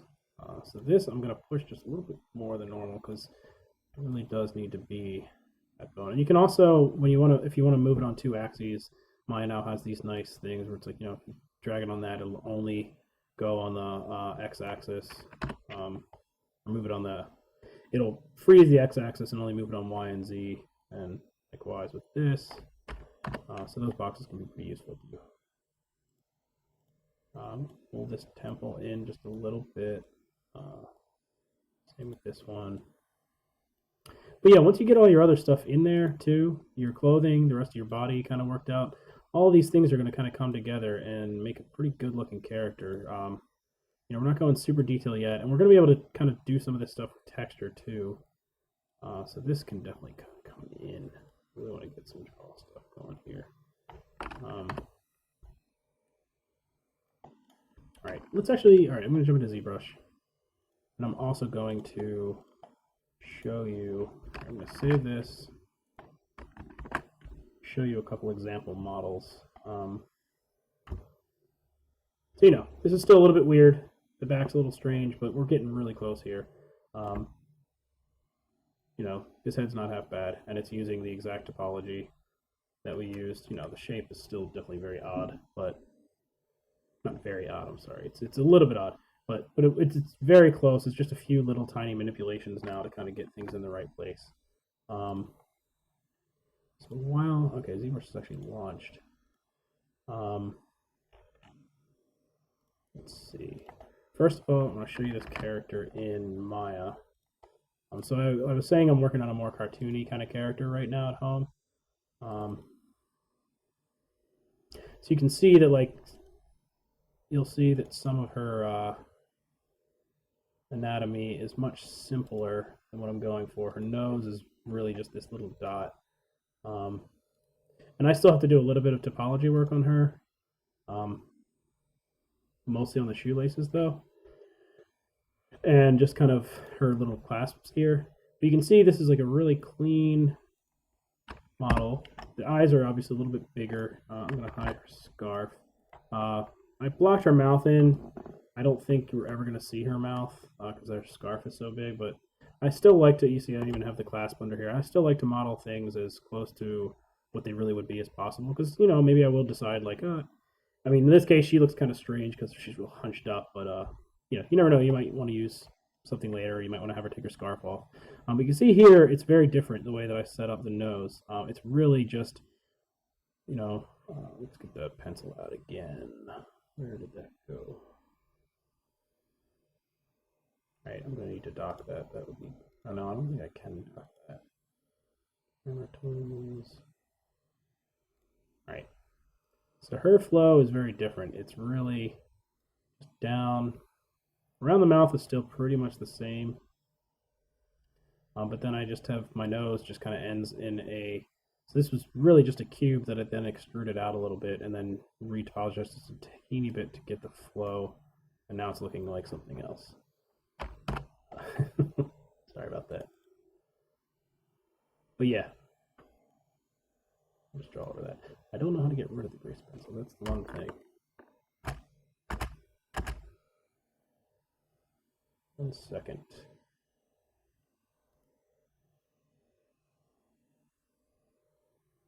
But it's just, it's a simpler, even though the poly count on her is a little bit higher right now.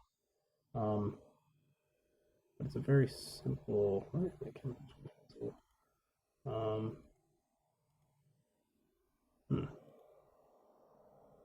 do not know how to get this off of here now.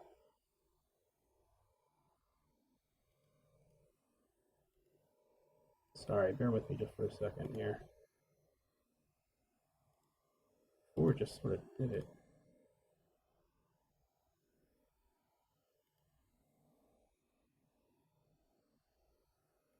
Ah, there it is. I got hidden over here, sorry.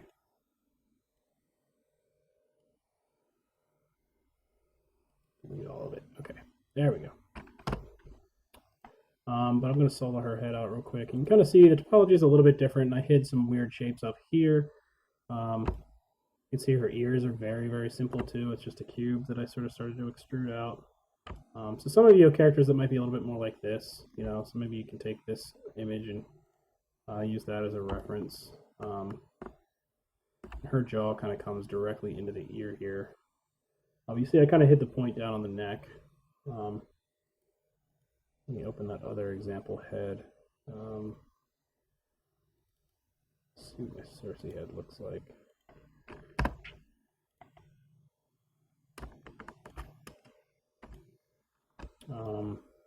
This is a base mesh for the Cersei sculpt that I did. You can see a lot of the same shapes. We have our nose that's coming down around here. We have a five-sided the star point right here, and then here and here. So a lot of times you'll get those 2 or 3. It might have been more ideal to kind of move this one out of the way. But you know, we have a nice edge loop coming around the eye, so we can be pretty expressive with that.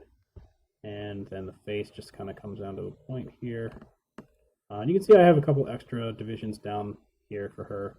And her ear is not that detailed, but you know, once you get a normal map on there, you can really get quite a lot of detail out of that. For her too, the jaw, you can see the jawline does kind of come back far, and you want to make sure that you get that ridge underneath there. I have not found that yet on the model, the example model, but I'm actually going to just give you a quick demo on how to do that in ZBrush if you really wanted to try that, or Mudbox. Sometimes it's just easier to push and pull softly in those programs. Mudbox should definitely be working at the in the lab. ZBrush, I'm not sure. I'm going to have to inquire about that. Again, I'm not saying you have to use this. If you can get away with not using it, that's even better. But I wanted to, you know, show you how to do it just in case you decide you want to give it a shot. Again, kind of save that sort of thing for last. Because we're always on time, a little bit of a time crunch. But let's do a quick mirror of him. Hit 3 just to make sure. Oh. It's all merged. And then I'm gonna export this as an OBJ. Because I have these N-Gons back there, ZBrush is gonna kind of yell at me. But this is just for an example anyway, so it's not too big of a deal. You see I already have the OBJ thing ready. Head demo. Whenever you're going back and forth between Maya and ZBrush, I find OBJ is just a very good lightweight format for moving geometry back and forth. So load. Where are my favorites?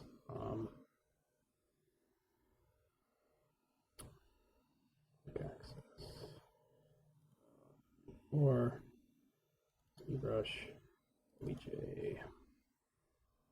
Oh wait, I do import. I'm not going to get too much into it, but basically with ZBrush, there's 2 ways that you can bring models in. If it's a ZBrush file already, which is a ZTL file, you want to load the tool. If it is an OBJ or something, then you want to hit import. Just sort of finicky that way. All right, so let's get the head demo in here. And see, it told me this mesh contains non-standard polygons or N-Gons, 4-sided or more. So basically just saying, what do you want me to do with that? I'm going to tell it to just do quads and triangles. Doesn't really matter the purposes of this demo. So then you just click and drag. I hold shift to sort of snap it, although it doesn't want to snap right now. And then you just hit T. T is the hotkey to go into draw mode, and then now I can work on the model. By default, perspective is turned off. It's like an orthographic force perspective again, so I'm going to hit P real quick. Take a look.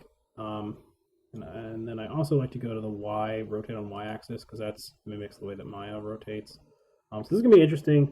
I'm going to try to do this. I don't think I can do it with my right hand. I like using the Wacom tablet for ZBrush. So we've imported this. We're also going to export it just like this at this level. So if I wireframe it, it's like that. I need some more stuff around here. But anyway, but I'm going to hit Control D just to smooth up what I'm actually working on. And I'm going to hit the X key to get mirror symmetry. And then I'm just holding Shift to smooth. I turn my smooth intensity down a little bit. I'm not going to go through, if you want to try the ZBrush stuff, I'll let you go through most of the menu things on your own. ZBrush is kind of confusing, but, I'm holding shift just to kind of smooth some of this out. I'm not thinking about topology much. If I hit S, I can change the scale.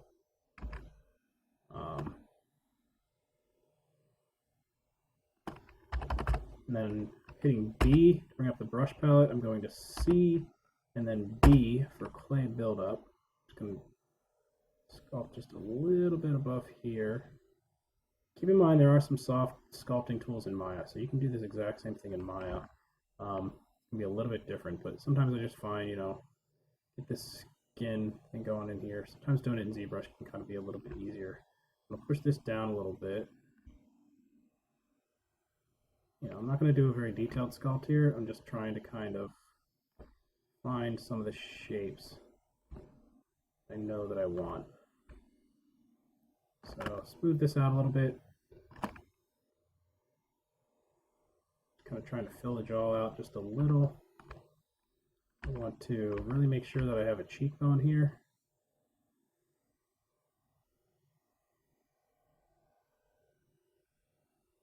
There really is, so like I'm going to do it real hard here, but like there's a real curve around here and then into the ear, which will probably be right around here. Because you have your cheekbone here, then you have the zygomatic arch, I think, right here. I could be wrong on that. I get that stuff wrong sometimes. But that arch goes right from cheekbone here to just above the top of the ear. Alright. So even if you don't use ZBrush again, this can just hopefully be helpful in kind of showing you where these planes need to be.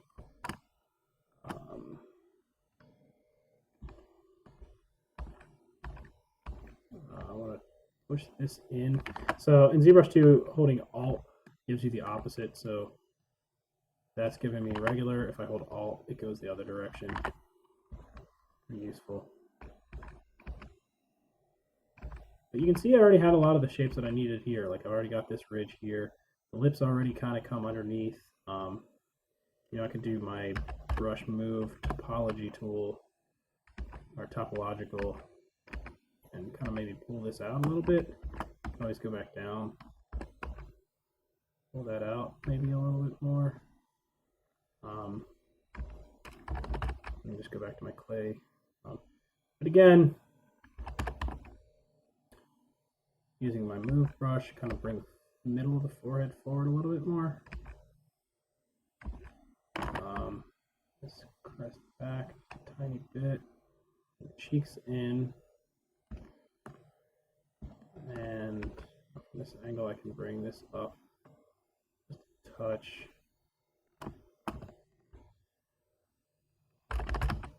And push this down a little bit to really get that jawline. There. So, we're going to need more work. If you did the ear tutorial, you should be able to kind of put your ear in there a little bit,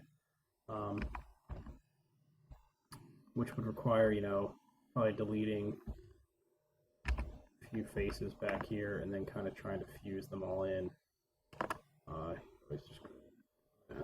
So, maybe deleting some of those. Yeah, that's about it. I mean, I'm not going to go too far with this ZBrush model right now, but this is a way that you can kind of quickly block it in. You're not really doing a detailed sculpt necessarily, but it's a little bit easier to find your anatomy. ZBrush, I find.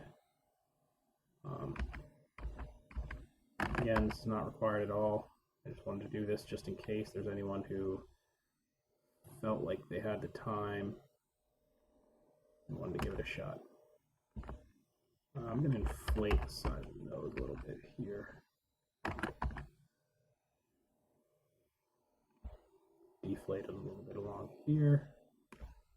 You can see it's already looking a lot better than it was. I think I need to bring very wide influence, bring this out a little. The shape of his head. Oof. Yeah, so you can see what I mean.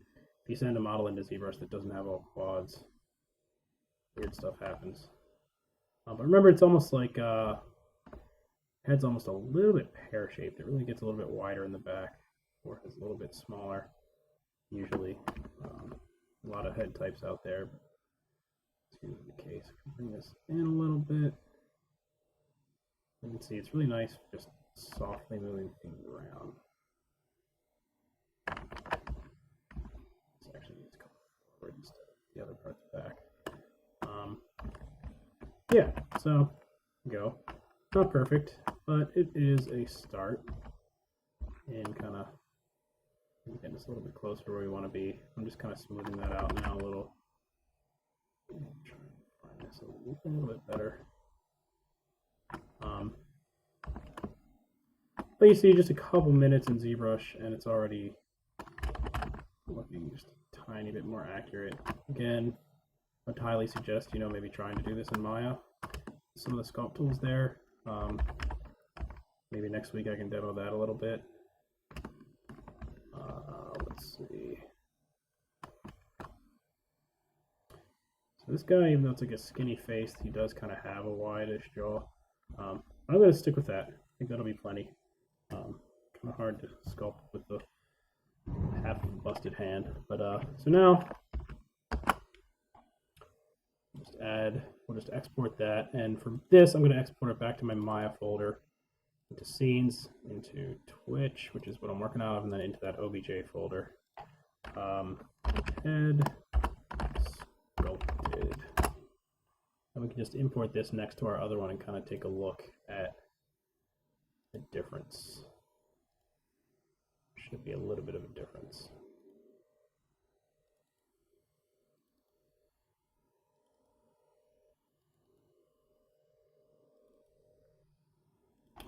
Okay, so this is the sculpted one, and you can see right away, keep them on top of each other for now.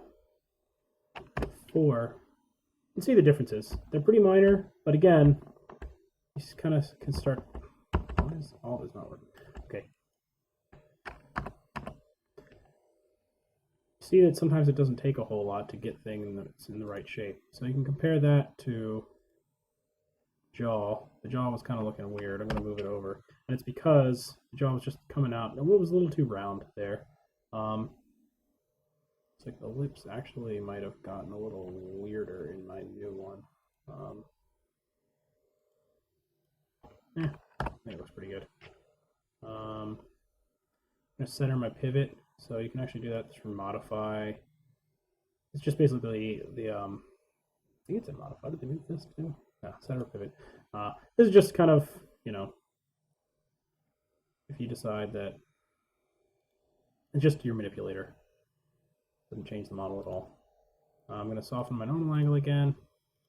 I'm going to right click, go down to assign existing material, make sure it's just my standard Lambert. And you can see right away, I'm going to add both of these to a new render layer. Render layers are more obviously for rendering, but they can be very useful tools. Just like the display, you click this button and it'll add selected things to a new layer. It's a very useful tool for like modeling and that sort of thing. Or just checking if you want to isolate a handful of models quickly and you don't want to always be clicking this button. So I can always go to my modeling tab and now compare these two. We soften normals on this. You can see these are all of a sudden very different. The mouth on this one's actually better than this one is. So this is the ZBrush one on the left.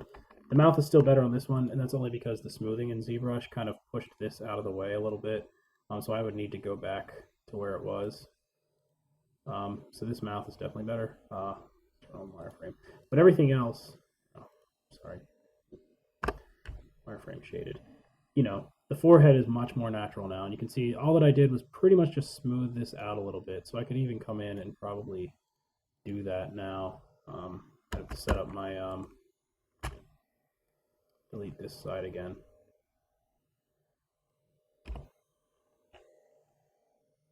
You can see I did the back of the head, got a little bit adjusted, so I could just top view, select these vertices, pull these out. Maybe do my soft select again, pull them out just a little bit more. I think these verts can kind of come out a little bit more too. I'm going to turn the soft select off on that. and I have a feeling I am selecting a few that I don't want to be selecting.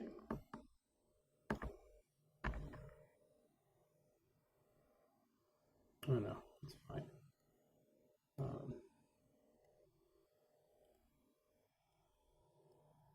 So again, everything I just did in ZBrush, you can absolutely do in Maya also.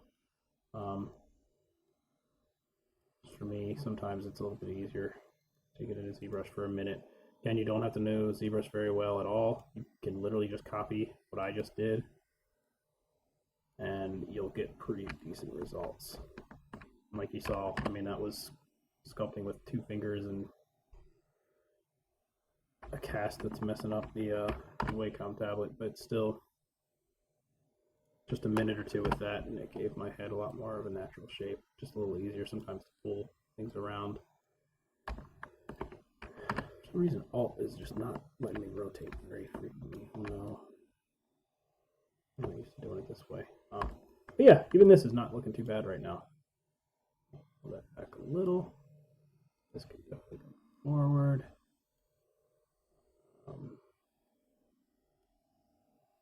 So I think that about does it. I'm gonna try to wrap it up now. It's like only got a couple people in the channel right now. If anybody had any questions before I leave or anything else you want me to show you, maybe about the body or something, I'd be happy to do that. But I mean, if you can get your head to a level like this, I think you're in really good shape. You know, you'll have some more time. I am going to have a calendar posted by the end of the weekend that covers all of the major due dates. You know, so we're doing these weekly not weekly check-ins, but like about every week. Usually on Sunday, I'm going to ask to see something. The first big due date is going to be around the end of the month, and that's going to be your modeled character, and then we're going to start doing the UVing. So that's going to include, you know, the whole body, the clothing, eyes, that sort of thing. Basically everything modeled, and then we'll talk about UVing. So, you know, spend whatever time you can on this body. I wanted to see the body by Sunday. That's just sort of a completion checkpoint to make sure that you have all the points. If you're not happy with where the body is, that's okay. My suggestion would be to maybe, if you're really struggling with the body, look at all of the extras. Some of you guys are doing a lot of armor and a lot of extra clothing. Maybe cut a lot of that. You know, for the final model, I definitely want to see, and I'll go over all this again in class, I definitely want to see at least some clothing and some extra objects.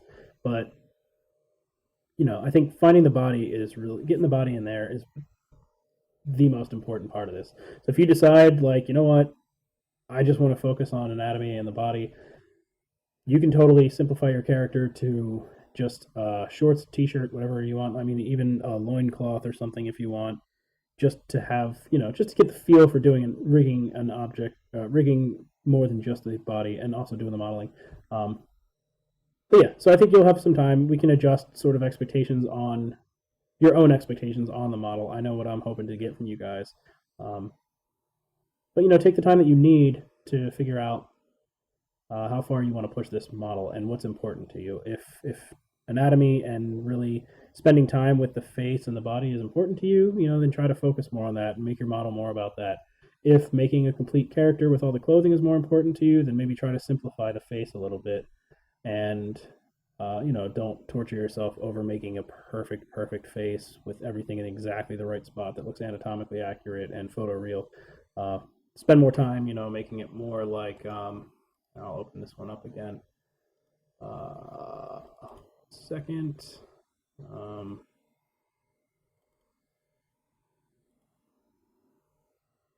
You know, making it more like this. This is just smoothed once, I think, so why? But, you know, this is pretty simple. There's not a whole lot going on here. And you get away with more because it's kind of cartoony looking, so, you know, if it doesn't look exactly like reality, yeah, that's okay. But she's still ready to be animated. You see I have all the edge loops that I need around here. I can turn these into, I still need to do a little bit of work to make that perfect, but this could be turned into an eyelid very easily. There's enough here that if I really wanted her to smile or do any kind of mouth animations, she could easily deform. It's all pretty even, can easily slide around on here. So yeah, so I think that's about it. I'll stick around for another 4 minutes, I guess, in case anyone has any more questions. But otherwise, everyone who was able to make it, thanks for joining.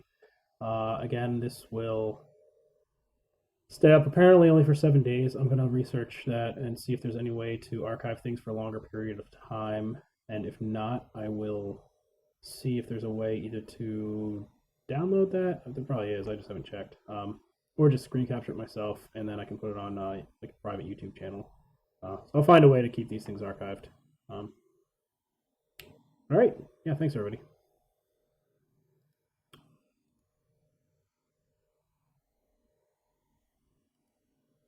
Let's see.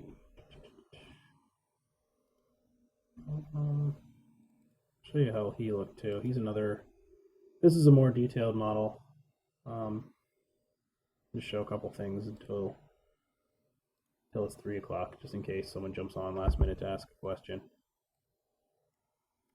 Hopefully next week we can actually have a few models of yours to look at, so we can do some feedback too, and not just watching me model the whole time.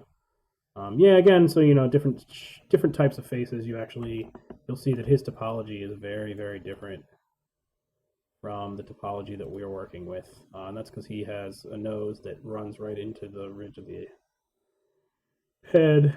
His mouth goes halfway across, so his jaw is very differently shaped. He's got horns, but in general, you still see it's a lot of the same shapes. We have an edge loop running from the nose to the bottom of the mouth. The mouth, the jaw kind of curves around here, and like this is a curve that you can find. Actually, I can show you an example of this now, because for some reason I was just struggling to get this earlier. Yeah, so you get your star junction kind of right on the corner here, and then you can kind of build around it.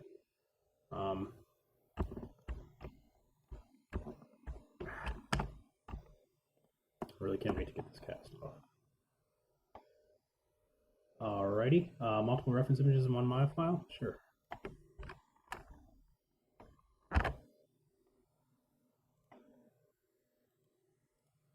Are you talking about the way that I had it in the example I was working on today, where I had the head and the body reference?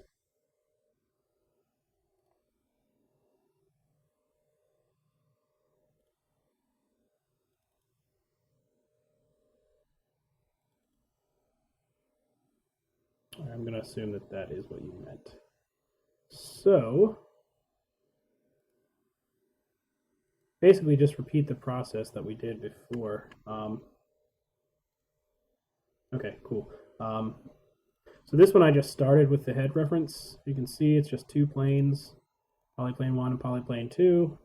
And so let me set up with the 3 windows here.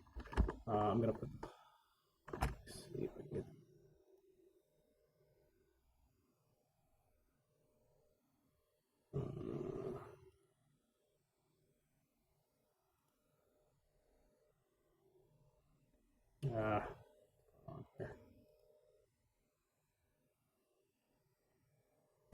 Alright, I'm just going to put it over top.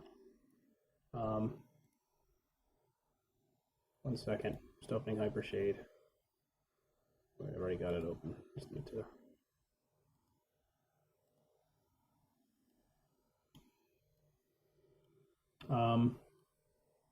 So the way I like to do it is... I'll just rebuild it, actually.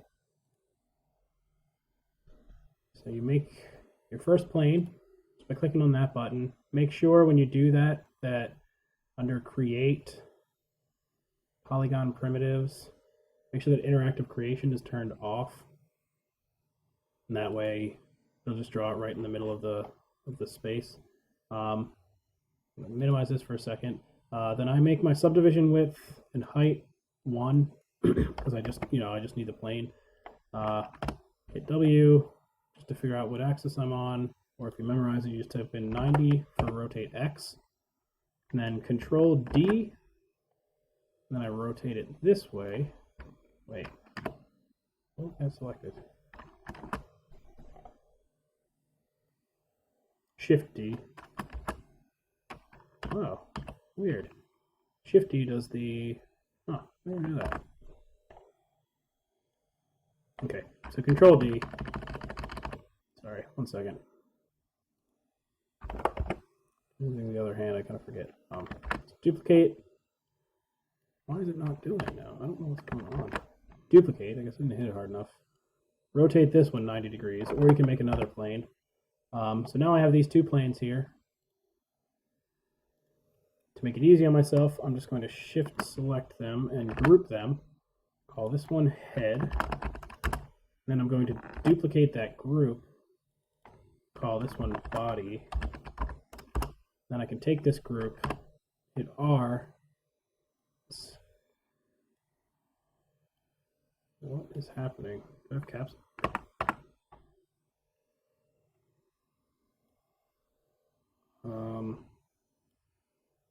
This is really weird. Alright, I have apparently hit some kind of a hotkey that is messing everything up. I don't know what's doing it. Okay. I think I'm back. No? Sorry, I have no idea what's happening. Maya's totally freaking out on me right now. It's not letting me just select something. Alright, hold on. I'm going to close Maya and reopen. Never had that happen before. I don't know. I think I just click things weird sometimes with I have like this fancy weird mic that has a lot of extra buttons. Since I'm using it with my left hand right now, I'm hitting the wrong stuff from time to time. I'm hitting those buttons, and I think some of these buttons do things that I don't anticipate. So, 1 second.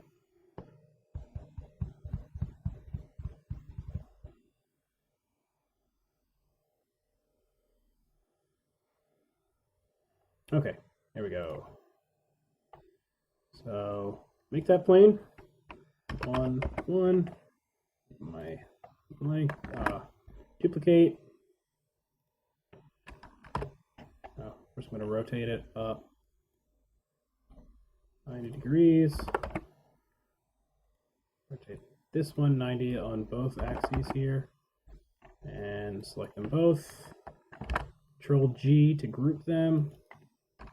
Head. Control D to duplicate. Body. Then hit R for scale. There we go.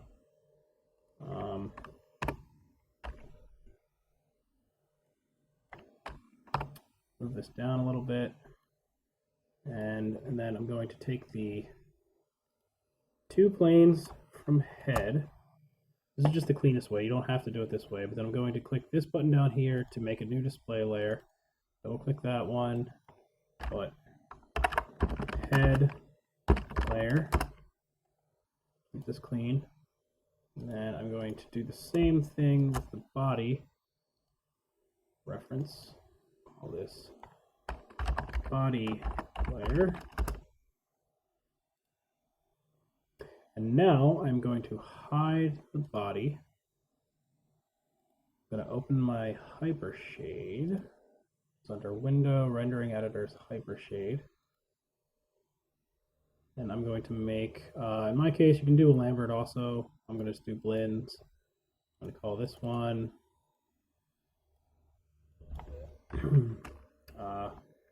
head front.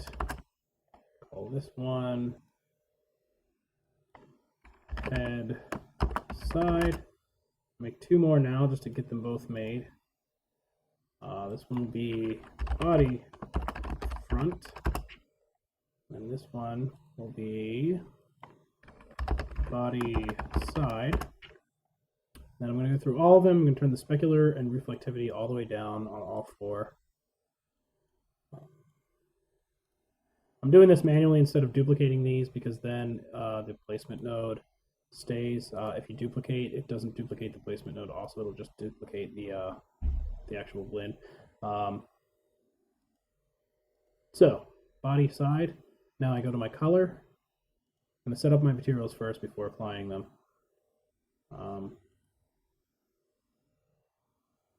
Okay, cool. You want me to keep going? I'm happy to keep going just to finish it real quick. Let me know if you don't need me to. For me, what am I doing? Body front, I think I'm doing right now. Can always rename it. Oh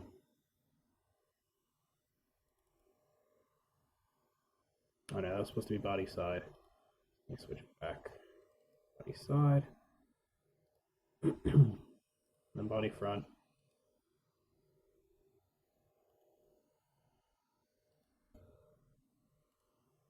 And then do the same thing with the head. Map the head front and head side.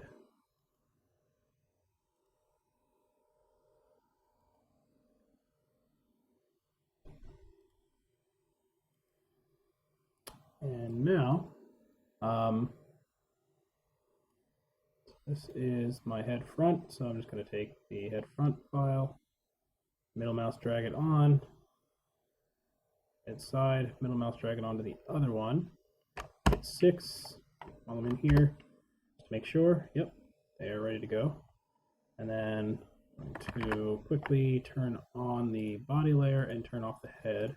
Do the same thing with the body front and side. So this is the body side, dragging that on, body front. This one is oriented improperly, so I'm just going to type in why it's going to be -90 instead of 90, and turn on two-sided lighting, and you see now it matches up. So now if I turn back the head layer and I do X-ray, so I can see every layer at once. So this one I didn't actually set up for the front and side. I clearly did not set up quite right. I'm just going to eyeball it now since we're demoing, so I'm just going to scale that in a little bit.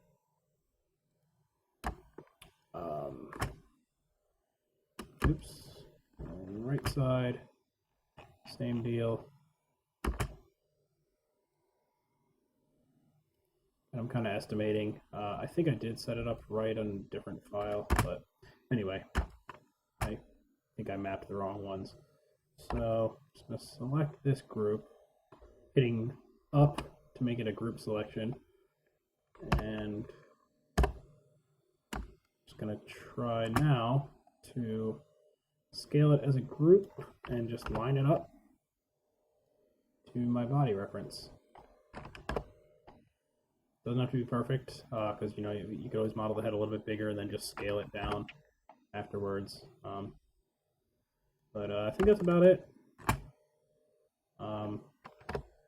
It's like